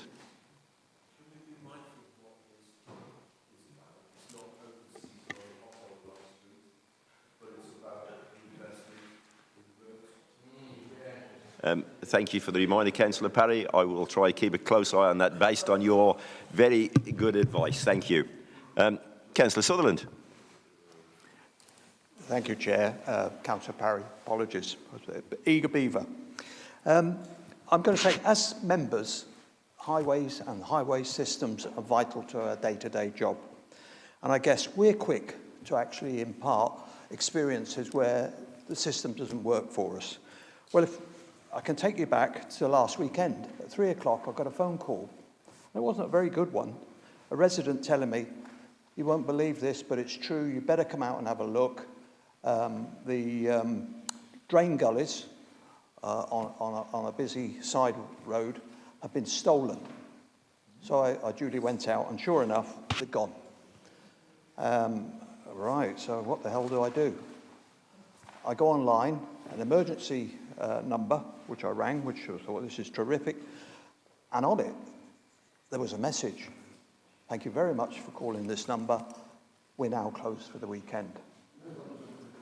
However, what I didn't do, I didn't wait, and I wasn't patient. I rang David and said, you won't believe this, give me a call, blah, blah, blah. Anyway, I went back on and I rang the number. And all we actually do need to correct it. But after that announcement that we're closed for the weekend, it then goes on to say, if you've got issues here, here, and here, here's what you do. I waited for the highways one to come up. I gave them my message, and I left my number. I have to say, personally, at that moment in time, it's now nearly 4 o'clock. I thought, God, this is not going to be resolved. What can I do locally?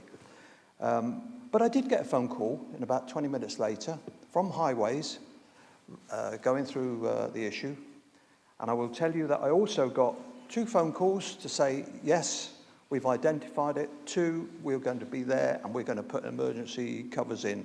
By 6:30, they were out, job done, and I was able to look at it. So I say that, David, do pass on my thanks to the Highways team that were involved at the weekend, but also to the system. It works. Thank you. Councillor Bernard Peters. Thank you, Mr. Chairman. The major improvements in and to Horninglow Road North in my division is likely to cause some significant disruption. But I'd like to extend my thanks to the responsible officer team who have worked tirelessly and very, very hard indeed to ensure the communication strategy that goes with this piece of work is clear, precise and easily understood. And that's the messages I'm getting back from grumpy people who live in the area who realise it's going to put them out for a few weeks. But yes, the improvements are necessary and we will deliver on time, I hope. And it'll be a very, very much appreciated completion of a major project in Burton. Once again, in addition to the work that was done at the Clay Mills Junction. So, congratulations to the Highways team. Councillor Philip Hudson. Yeah, thank you, Chairman. I welcome the extra £50 million to be spent on our roads over the next 3 years, and I welcome this investment. I think every member can say that in their division we are now starting to see good work and improvement. There's still a long way to go, and particularly in my division, because it's a main route for HGVs going to very important industrial areas within Staffordshire. It's imperative that we maintain these roads, because when they were first built 20, 30 years ago, they didn't have the amount of traffic that we have now, and we didn't have these big HGV vehicles that we now have on our roads. I think there's an increase of 16 tonnes, David, to each vehicle before it's even loaded up, so I very much welcome that.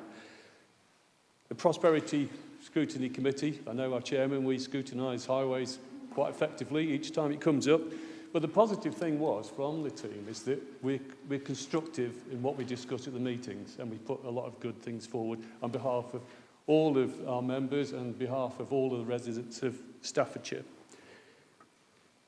The adverse weather conditions has obviously been causing us some concern, so that slowed down productivity really.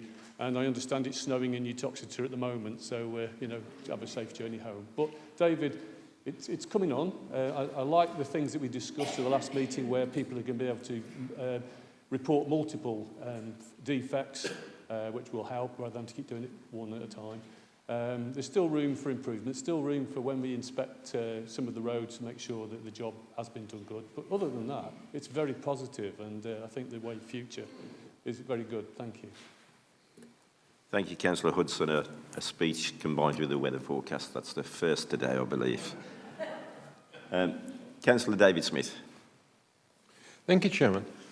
I think when we present petitions to the Council, we often feel that they disappear into the ether and nobody ever does anything about it, and we might just as well not have bothered, but we perhaps feel better for having done it.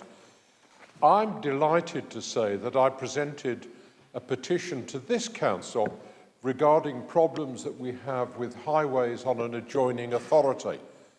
I'm very, very pleased to say that that petition was taken to Walsall Council and has been passed to the Cabinet, and the Cabinet have now invited a representative of Stonell to actually go to the Cabinet meeting and address them on the problem. And I'm confident that Walsall, although it's not our investment, it's the investment of an adjoining authority, that investment will take place and that the whole thing will be perhaps not resolved because of volumes of traffic, but at least there will be a degree of control. So the referendum was not a waste of time. Thank you very much. Thank you, Councillor Smith. I rarely, to the point of never make a comment, but on this occasion I am going to. As far as making a petition is concerned, I think it's really important. Councillor McMahon and I made a petition about a new crossing, assisted with Councillor Hayden, and we had the new crossing. So there are real good instances of petitions working. Councillor Paul Snape. Thank you, Mr. Chair. As the other members from Cannock Chase will know, I've perhaps had more money spent on my division from highways than the rest put together. And for that I do thank Mr. Parry, Mr. Salmon and Mr. Williams. But the only problem is when you have that, it causes disruption across your area. Traffic lights, say general disruption in the town centre. And I'm just asking for anyone who's watching this podcast from my division, Rome wasn't built in a day, as Sam has just said to me. It's going to take time, perhaps another 20 or 30 weeks, but it's making a great improvement to our roads across the town centre. It's helping business. The cycle lanes have been put in. A lot of people say they never wanted cycle lanes, but really for the two high schools, it's going to give the opportunity to go from home address, where Councillor Hewitt lives on the big estate there, up into the town centre and home in the evening. It's going to help people through this investment, and it is a lot of money into the town centre, which I'm grateful for. It's going to make a big difference to people's lives. So the more we can put in, we had money from the governments we know, but as a council, we've put so much money into a highways investment, and the roads are getting better, as we've heard earlier. The amount of 16,000 items repair, you've said, that is all for the investment that this council, this cabinet have put in on behalf of all the members, but more importantly, on behalf of business and the residents of our county, and I thank you all for it. Councillor Graham Hutton. Thank you, Chairman. My colleague here, Councillor Thompson, has told me be positive, be nice, because I was going to be horrible earlier about a statement that was made. So I'm going to be positive and nice. I would like to publicly thank my highways team for A, their responsiveness, B, their understanding, and C, the fact that they respond as soon as they possibly can. Now, for a team that have suffered long-term sick, and I'm delighted that David Greatbatch is making a speedy recovery and come back to work. But they're an amazing team. And please, David and Darryl, please take back my thanks for the whole of my team that work in my division. Thank you very much. Councillor John Francis. Thank you, Chairman. Just to reiterate what's just been said, I'd like to pass on my thanks to David and the team, and my highways team that we've got in Stafford in particular is absolutely fantastic. Richard Rayson's doing a great job. Lisa Hall is absolutely fantastic. And they've got a great team working from Stone Depot. I was up there in a meeting last week, and I can't thank them enough. They're doing a great job, and pass on my best wishes to all of them, please. Councillor Syed Hussain. Thank you, Mr. Chairman. I'm a bit confused and very sad. Just to remind everyone, this council, in my small experience, found a place, a centre of local government excellence, to remind everybody, to show anybody there, to say the word, they wanted to be horrible, I would not take it.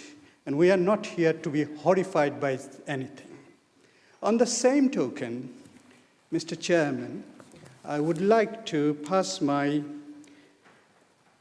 tribute to my highways team and for their tremendous support I am getting. Yes, we have a long mountain to climb, but we are always with them in this journey. And I also appreciate cabinet members' endeavor to engage the community.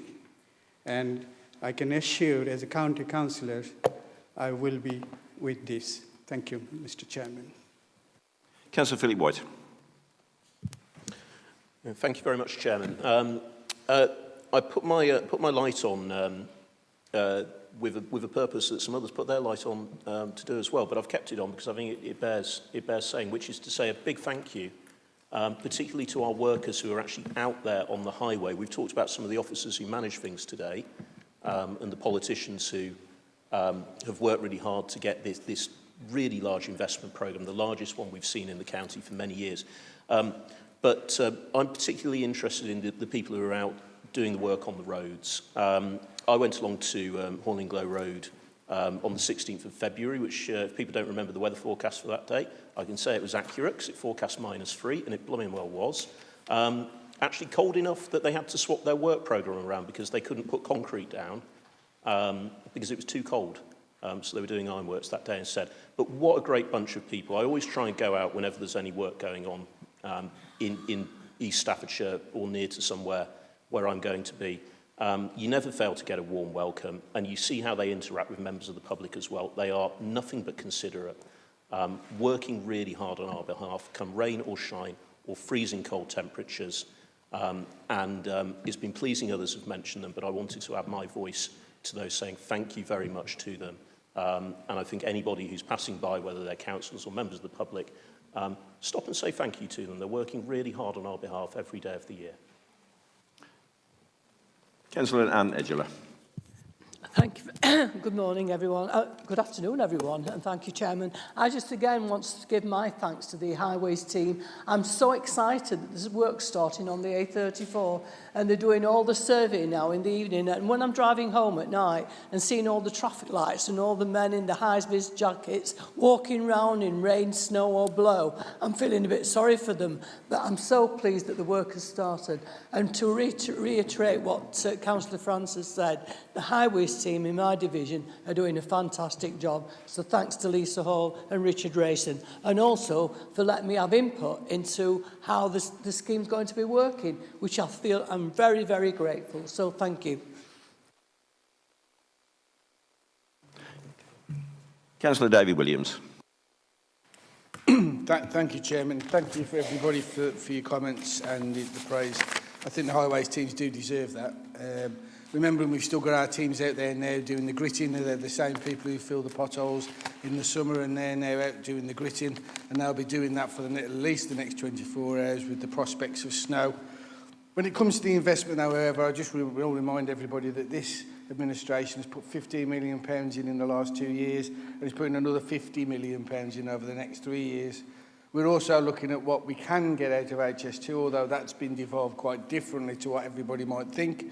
So it's not happened where the huge amount of money that we have been promised comes in 10 years, starting 11 years, as the same amount. We get a small amount for this year and next year, but we're going to put that to as best use as possible. And I think that's the main thing with the highways investment.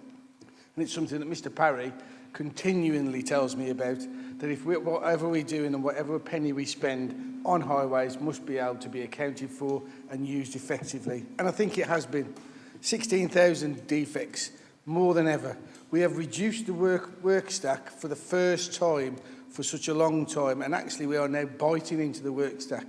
Despite, and I will bring this to you, despite 2 years of being one of the wettest years that we've had, and the water is the part that actually causes the damage to the roads. Not just ice, but just normal water. So despite those issues, despite the weather and its issues that's come up with it, we are doing more than ever. And actually, they're out there now, and we've brought forward a work stack again on potholes, and they're still repairing these defects.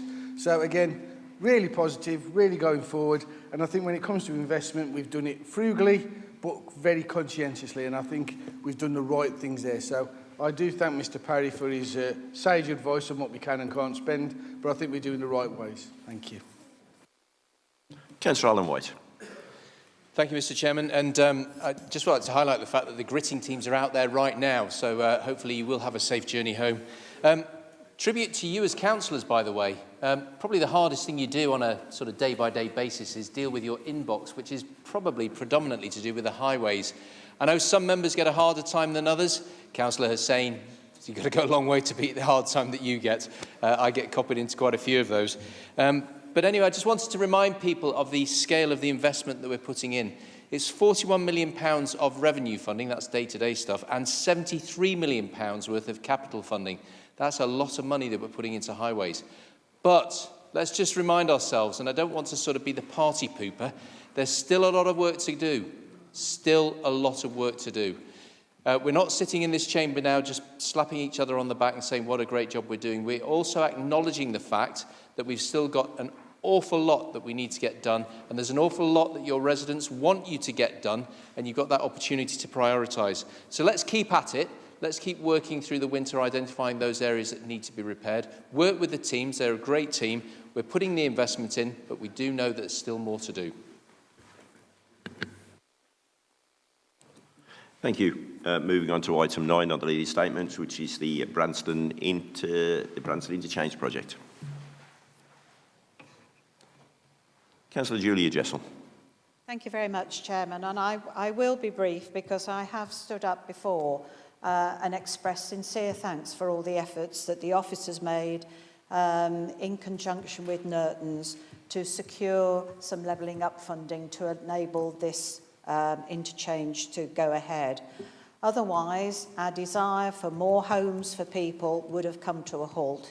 It's allowing the building out of Branston Locks, which will provide a whole range of houses from low cost, from social housing up to executive type housing. And it would have been really so damaging to the local economy, to local populations, if that development couldn't have gone ahead. But I think one thing I want to say, and it's picking up on something Councillor Snape said, huge investment, there's going to be huge disruption. The first phase has started, and weather permitting, it will be completed on time. But I have to say thank you to the officers and to Amy Engineers. Phase 1 was originally going to involve 4 weeks of a road closure that served Burton Rugby Club and the John Taylor Free School, causing major chaos.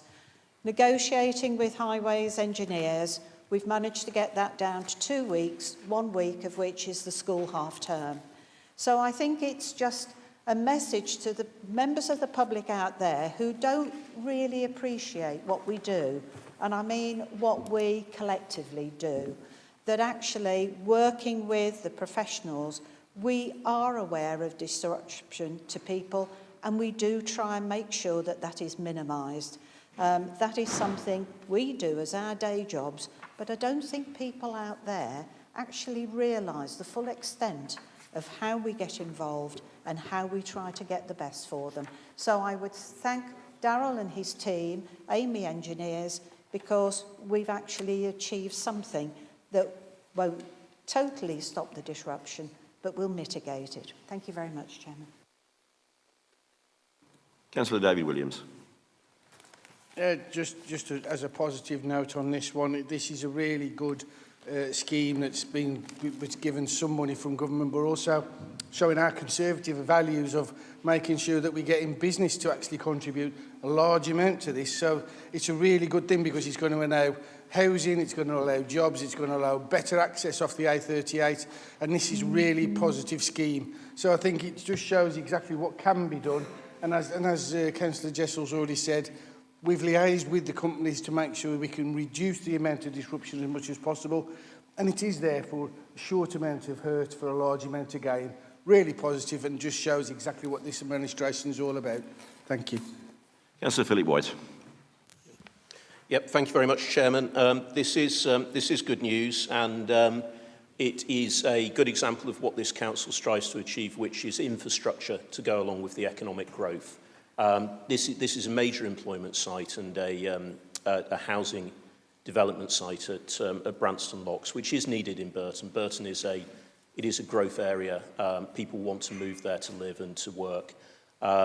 It's a site where a lot of infrastructure has already been provided, not least the first new secondary school in Staffordshire in a generation, where I should declare a small interest. My wife is an English teacher and is going to be held up in the traffic that will be caused by these works.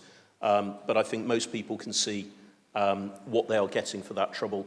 And I'd just like to pause briefly on the point that Councillor Williams mentioned about the private sector. So the developer of Branston Locks had an obligation to contribute towards this infrastructure, quite rightly so, through the planning process. But actually, through this council's work to secure these millions of pounds of levelling up fund money, we were able to negotiate an enhanced contribution from them for an even better scheme that will provide even more benefit to residents in Burton. So that's a really good example of the way that we do things here. So that infrastructure-led development, but actually working really hard to squeeze every last drop out of it as well, and get the private sector to contribute more than they had to. Thank you. Thank you. Moving on to item 10 on the Leader's Statement, which is the National Apprenticeship Week. I have no speakers, so Councillor Philip White. Thank you very much, Chairman. So another really important thing here. So we've talked about infrastructure a moment ago in economic development, but skills are the lifeblood of the economy, and a good job is the gateway to a good life for most people. One of the best routes to securing a good job is to gain the skills that you can gain through doing an apprenticeship. Staffordshire has a really good track record in terms of apprenticeships, 6,300 new starts last year, as we can see here. And this council works really hard in terms of supporting those, both through partnerships with others, so through our employment and skills strategy, working with training providers, FE colleges, the universities, employers, local authorities, to make it as easy as possible for organisations to employ apprentices and to train them, and particularly working with small and medium-sized businesses who can find that a little bit harder to do. But the other thing, as this item highlights, is to lead by example. So we now have upwards of 100 apprentices here at the County Council across a vast array of different occupations, and another 100 within our maintained schools. So leading by example there. The other thing I will just mention is I was delighted to see this week that the government announced the first apprenticeship standard for trainee teachers. Going back to my wife, who trained to be a teacher a few years ago, she would have loved to have been able to do it through an apprenticeship and earn while she learned.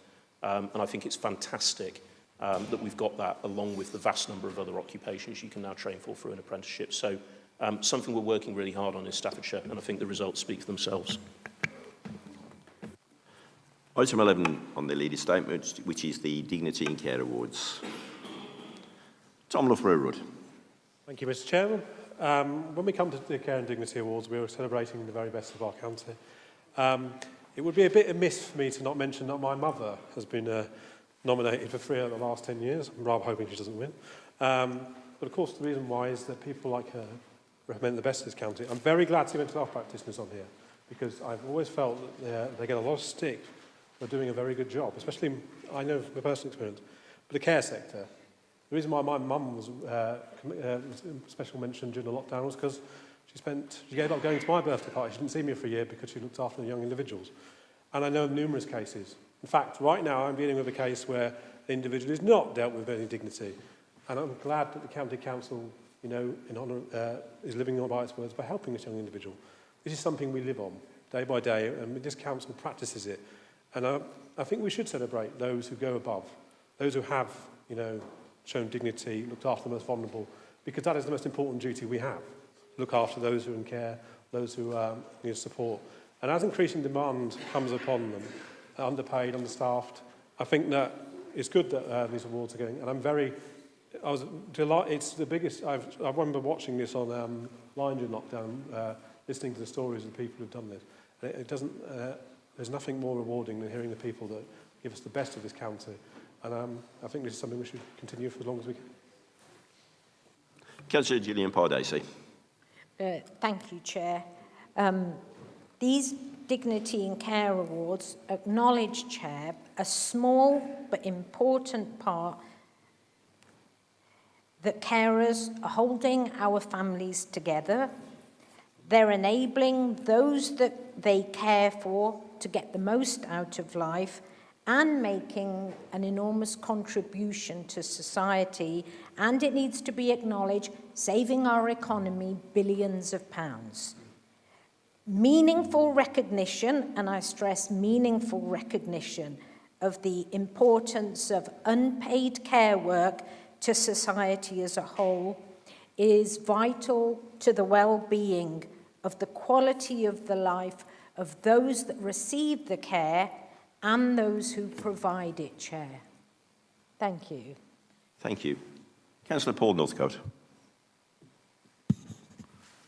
Thank you, and good morning, Chairman. I think it's still good morning, it's good afternoon now. Such an important facet of what the Council are doing, as is our partnership with the Staffordshire University. I had the pleasure to meet with the Executive Dean from Staffordshire University last week to launch this, to recognise anybody working in adult care, whether it's care, whether it's paid or unpaid, is recognised. And over the last 10 years, this is our 10th year, Chairman, over the last 10 years, there's been over 1,000 people nominated for a Dignity in Care champion. So I urge people to apply and nominate their champion in their area. The April 28th is the deadline, and it's so easy to nominate a Dignity Care champion from the Staffordshire County Council website. If one does a search, it'll take you to that page, and help is also available to help you make that nomination. For this 10th year, we are pleased to announce there's an extra category which having a major impact on our community is the mental health practitioners that are now active in our county. And to be recognised as part of this, I think, is highly important to recognise, considering the mental health needs that we have in the community. This is such a valuable resource that often goes unsung, Mr Chairman, and I think that recognising it in this way, I think, is a prime example of what Staffordshire is all about, and pleased to announce this as part of our administration. Thank you, Mr Chairman. Councillor Julia Jessel. Yes, thank you very much, Chairman, and thank you to Councillors Loughborough and Pardesi for their comments, which are very valid in this context. I won't thank my Cabinet support member because he's stolen all my thunder. But actually, the information he's given is so important, and I really wanted to speak to say this is a fantastic opportunity for people to nominate paid or unpaid carers. Some of them are very young people as well. And we sometimes forget that some of the most valuable carers are very young people. Some of the stories are heartwarming. I think society today, when you listen to the news, there's so much that is worrying, that is just not right, that actually it does us all good to understand and to hear instances where people go not just the extra mile, they go the extra 1,000 miles to help people 24 hours a day, 7 days a week. And it is heartwarming, and it is the good side of humanity. So please, councillors, do spread the word throughout your communities and your contacts to encourage people to nominate those who they believe have gone that extra mile. And it is the 10th year, and we have this event, a celebratory event in Newcastle. And I have to say that the first one I went to, I was bowled over. And everybody enters into the spirit of this. And I notice dear Dr. Harling has just escaped, because actually when I say everybody there enters into the spirit, Dr. Harling gave us a demonstration on stage of his dance credentials. It is a really fun event. And I think all of us, from time to time, need to have a bit of fun. But as I say, he has escaped. But it really is a most tremendous award. I do hope it carries on for many, many years, and is part of that raising the profile of carers, raising their status in our society, and giving that well-earned recognition. Thank you very much, Chairman. Councillor Alan White. Thank you, Mr. Chairman. In case anybody's wondering, if you're thinking about how Dr. Harling dances, think Peter Crouch and the Robo Walk. As Councillor Pardesi points out, I think if you want to find meaning in life, help another human being. That's where the real meaningful comes from. And many of you around the chamber do that on a regular basis. But at the Dignity and Care Awards, that's an opportunity to celebrate it. And I've been there a few times when I was portfolio holder doing Councillor Jessel's job. And it was just wonderful to see so many people gather together to celebrate the effort, the human endeavour of helping another person. Some of whom were people with needs themselves. Sometimes there were children with learning disabilities who were looking after parents with learning disabilities. And the celebration is just absolutely wonderful. If you may just grant me a moment, Mr. Chairman, just to stray slightly off the item. It is the time sometimes when people come to the end of their time doing a particular role, and Councillor Jessel has decided that now is the time that she wishes to retire from the portfolio. I would like to take this opportunity, Mr. Chairman, to thank Councillor Jessel for all her efforts running the health and care portfolio. I did it for 7 years, and it's a tough gig running the health and care portfolio, believe you me. It has an impact on you, it ages you. I'm just 34, and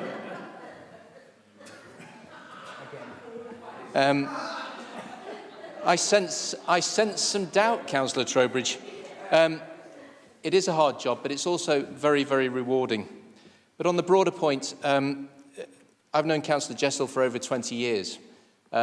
We first came into contact with each other when I was chairing the Joint Waste Management Board for Staffordshire, and she would consistently hold my feet to the fire and make sure that if I said I was going to deliver something, it got delivered. And she's not changed a jot in that 20 years since, constantly making sure that standards are maintained and that we continue to deliver on behalf of our residents. It is said, and I'm paraphrasing, that all political careers end in failure. In Councillor Jessel's case, it's not going to end in failure. It's going to end in a portfolio that is very successfully run. The budget is balanced for the portfolio. Yes, there are things that have been identified that still need to be done, and we're continuing to work on those.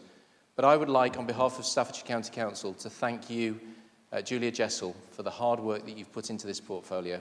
I wish you the very best for the future. I know you're not going anywhere, and you're not dead, but you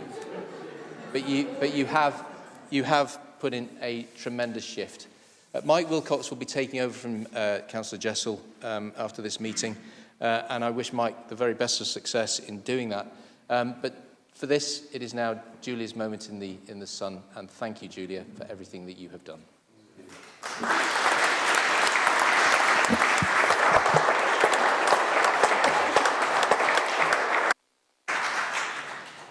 I'd like to just echo the leader's comments there.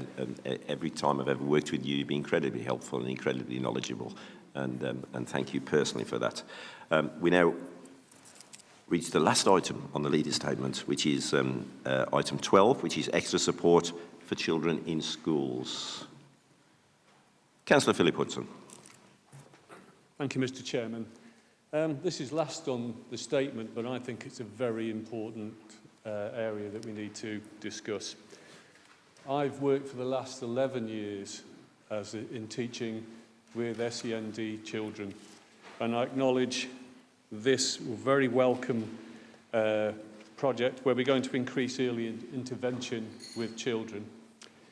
I've worked for the last 5 years in Derbyshire, and at my school we have 2 areas of intervention with SEND children. We have the nurture group and we have the alternative provision.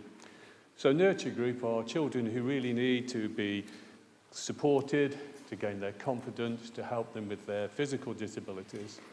And our alternative provision group is really people that are in danger of being excluded from education altogether.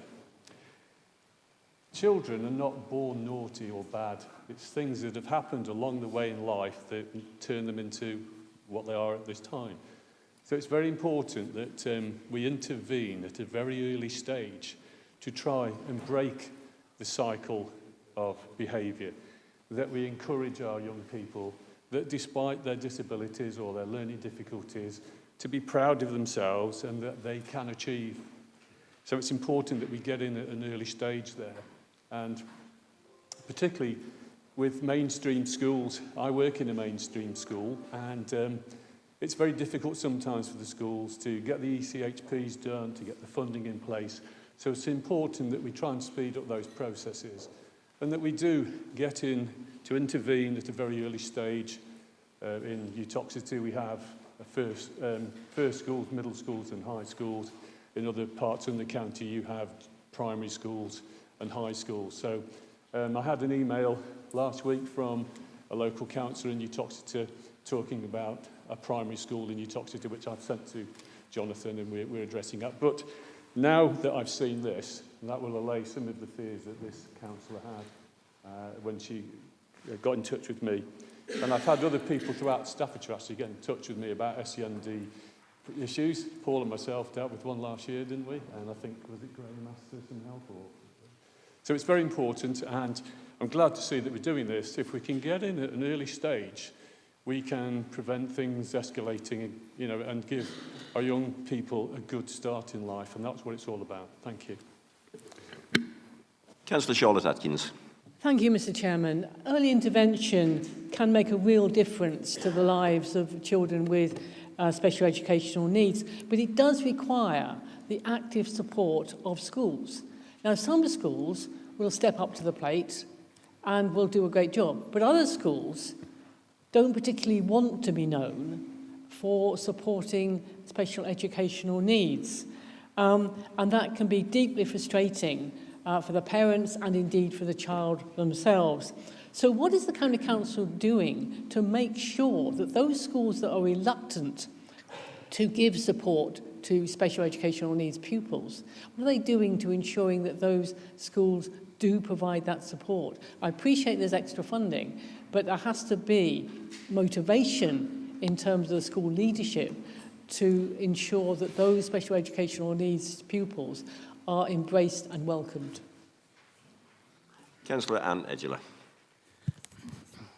Thank you very much, Chairman. And could I just stray off the a little minute? You know, we've talked a lot about children this morning, but please let's remember it's Children's Mental Health Week. And I wanted to highlight this week to everyone in this chamber, children that are going through mental torture, in many cases not of their own making.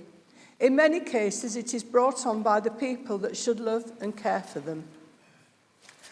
So let us remember the children in our care as we go through our busy lives this week and every week going forward. We as county councillors are all corporate parents, so please remember to spare a thought and a prayer for all children that are suffering mental trauma. Thank you. And going back to the subject of schools and everything, early intervention for mental health is the answer to a lot of problems. Thank you, Chairman. Councillor John Francis. Thank you, Chairman. I take the points Phil's made and Charlotte's made and Anne's made. Early intervention is the key to this. And I'm Chair of Governors at Marston Special School, which, when I took over in 2009, when I was elected to this council, we had 48 pupils in school. We moved the school from the south end of town to the north end of town to the old day centre and had it refurbished back into what it was, a primary school for SEN children. We've now got 160 children on roll, and my head teacher has turned away 20 children in the last month. And we're only taking children that are closer to home, which is quite the right thing to do. I used to be Vice Chair of Greenhall Special School.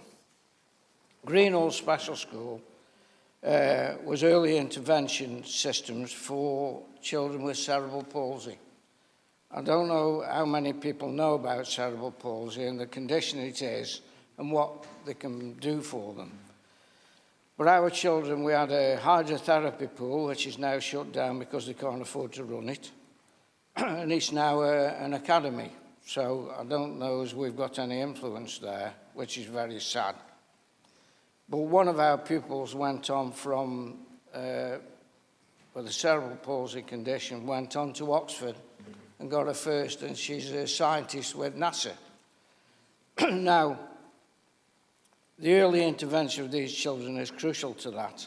And I think, as a county council, we've done an absolutely fantastic job in the last 10, 14 years that I've been on this county council, looking after our SEN children, and Jonathan's passionate about it. The problem with Marston's at the minute is we've got 160 pupils on roll and we need to expand. We ain't got anywhere to expand to. So I've asked the head to set up a meeting with Jonathan and the intervention team next week or the week after to try and absolve the problem.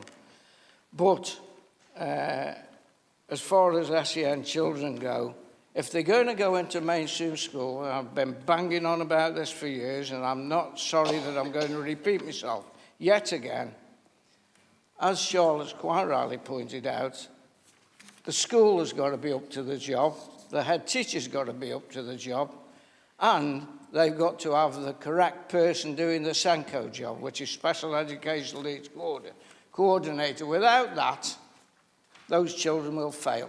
They have got to be in a situation where they've got the support to do the job properly. Teachers, head, and the children, and the proper SENCO coordinator. I'll leave it at that, Chairman, for the minute. Councillor Jonathan Price. Thank you very much, Chairman, and good afternoon, everyone. Huge amount spoken about there, actually, and I really appreciate the work that some of our councillors do around the SEND agenda. I don't think there's many councillors here who haven't inboxed me at one point or another to talk about SEND issues and delays potentially around educational healthcare plans within their own divisions with some of their families. So in the past, your alternative was to go down the route of an educational healthcare plan when you needed support with children with special educational needs. Not all of these children would now, if properly assessed early, with early support, would require those educational healthcare plans, but actually just needed proper support put in place early. And this is what the enhanced assess plan, do review work is all about.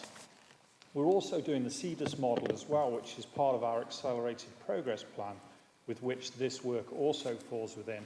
And that's about working with mainstream schools to support them, keeping children safe, supporting those most vulnerable ones and making sure that they get any support that they require with their SEN needs early, and making sure they stay within their own mainstream schools locally. It's important that parents can keep their children locally within their local schools. It also reduces our transport costs, of course. This isn't why we're doing it, but it is very important that we don't have children travelling 45 minutes in either direction in the morning, but actually should be able to be supported within their own schools locally.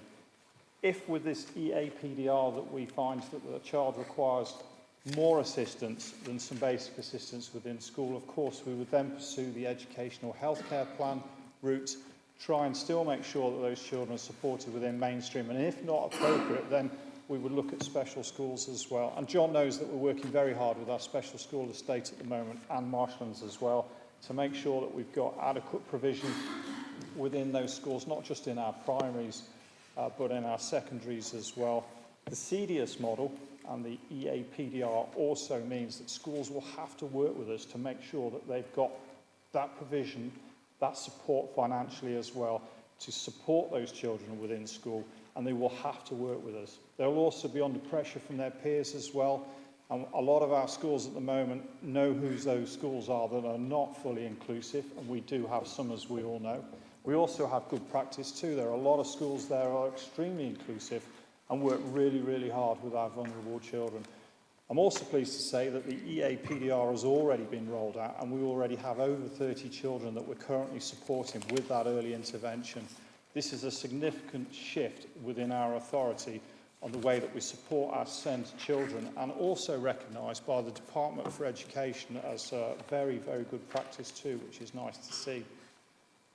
I'm aware it's lunch, but I just wanted to say one very quick thing as well, that Mark and I have been out and visited most of the districts now within Staffordshire, and myself personally have spoken to our SEND teams who do an absolutely phenomenal job, an extremely difficult job behind the scenes, and also to Tim Moss and to Halit Halusi, who are absolutely passionate about SEND and making sure that our most vulnerable children within the community are fully supported. Thank you. Thank you. We now move on to item 7 on today's agenda, which is questions under Standing Order 8. Members, the 6 questions and answers have been circulated to members and published on our website. In accordance with the usual procedure, the questions and answers will be taken as read. I will allow each question 5 minutes in which to ask a supplementary question and to receive an answer. And I reiterate, no debate is allowed on the question.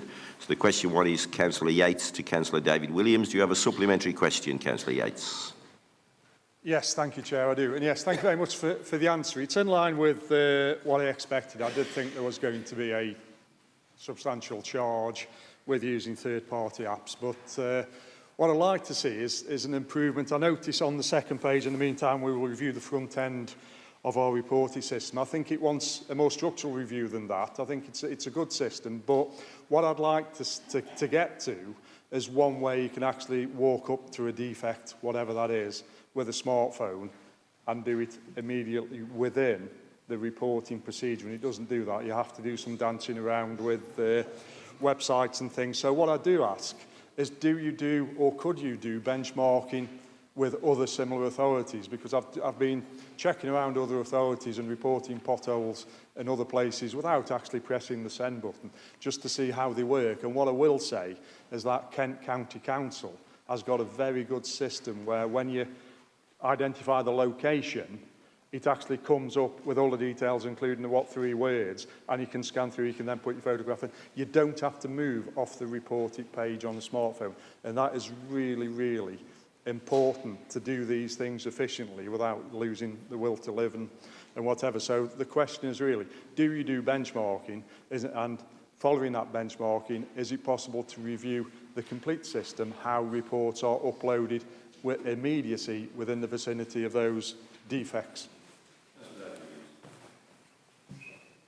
Yeah, thank you for the supplementary question. I'm a little bit confused, as in you can go up to a pothole, take a picture and send the report while you're standing there, exactly you can.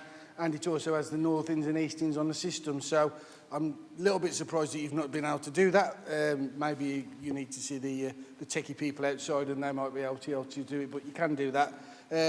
but we will always make sure that we will update and look at what we can do and improve the system, which is why we said we will do, and we are continuing to do so.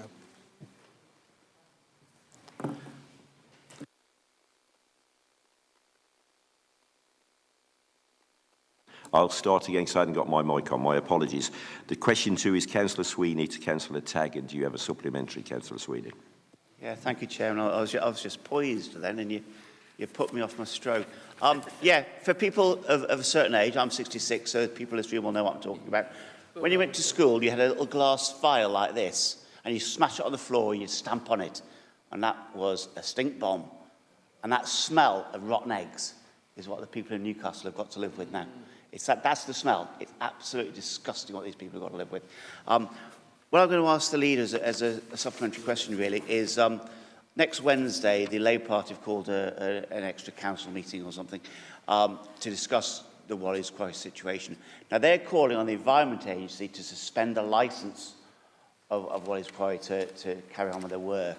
The Conservative Party are going to put forward another case to get the EA to actually close the quarry.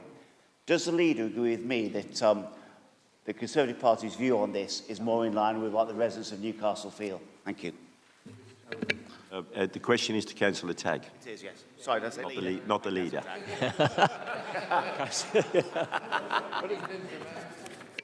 Councillor Sweeney's already in next Wednesday night mode, aren't you there, Councillor Sweeney? No, as I say in the answer to my question, as a local member in Newcastle, as a resident, I completely agree with you, and I'm quite mystified why, you know, the Labour amendment wants to take us back. We will amend that as a group up in Newcastle.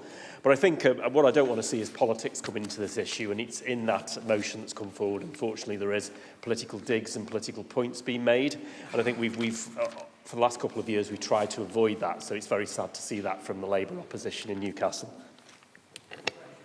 Question 3, Councillor Charlotte Atkins to Councillor Sutton.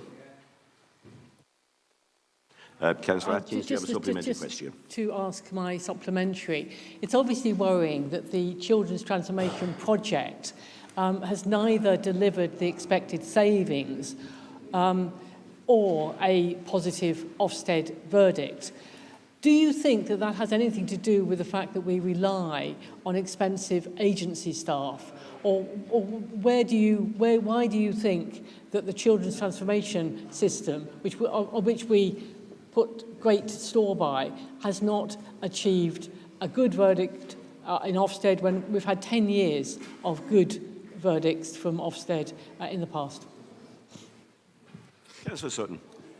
Thank you for the question. I think what's happened post the changes we have made and whether they have been effective or not, and what we have seen with Ofsted is a direct result of that, is a really, really difficult question. There's an awful lot of things that fit into this. There was initially the delay in the transformation as we were unable to negotiate with the unions. That delayed it for a while. There was obviously then COVID. The children we're getting through are far more complex than were previously.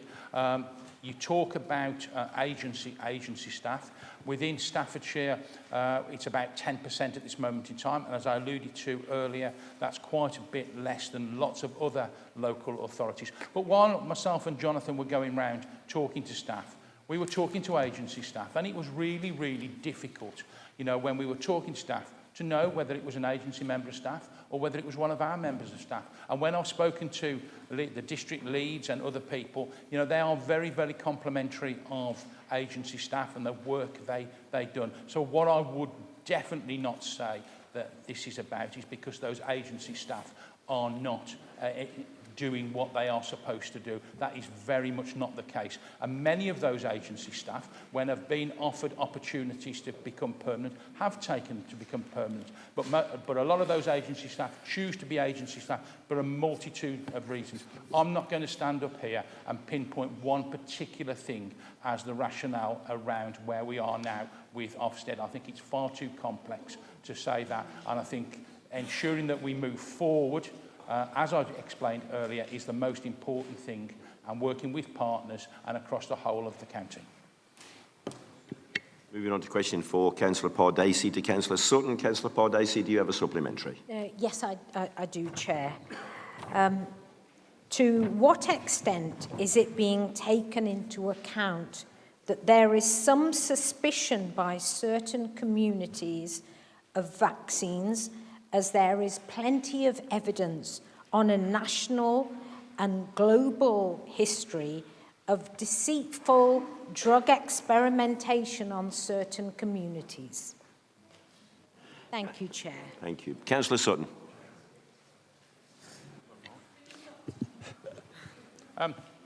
First point I might say is that MMR vaccinations and that is actually a responsibility of the ICB and not a responsibility for this council. It may well be that the question is better placed with the ICB, but I'll endeavour to get an answer and come back.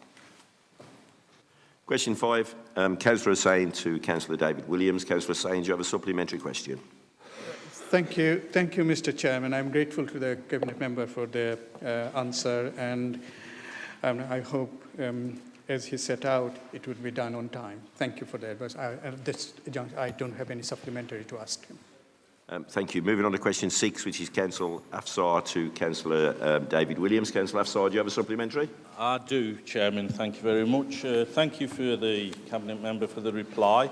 Could I just ask the Cabinet member to give me an update on the various trials of innovative highway repairs and resurfacing technologies, including the use of the locally manufactured JCB pothole repairer?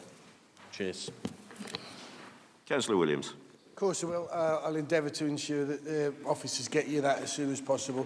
And we have tried different things, so we'll make sure you get that receipt of that. Moving on to item 8 on today's agenda, which is petitions. I've been informed of one petition from Councillor Richard Cox. Do we have any further petitions? Councillor Richard Cox. Thank you, Chairman. I will be brief. Due to the recent flooding that we've all experienced, but in particular in my division, Colton Parish, to the point that all access roads were subject to flooding, creating impassable vehicles unless you've got the big, heavy, high ones and so forth.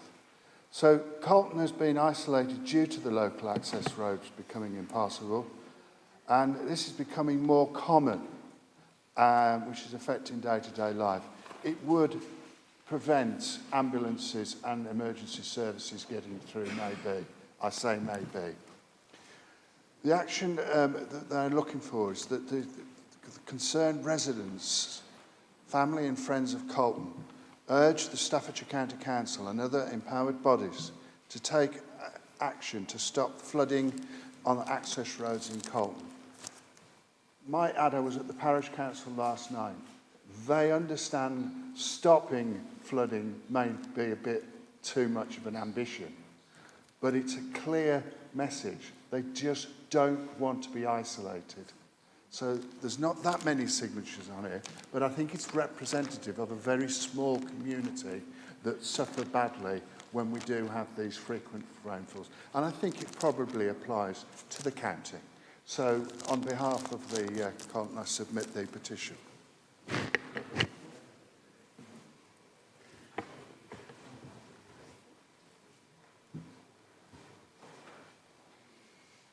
Item 9 on today's agenda is exclusions to the public. There are no exclusions to the public. Please enjoy your lunch. Have a lovely afternoon and evening. Take care. Bye.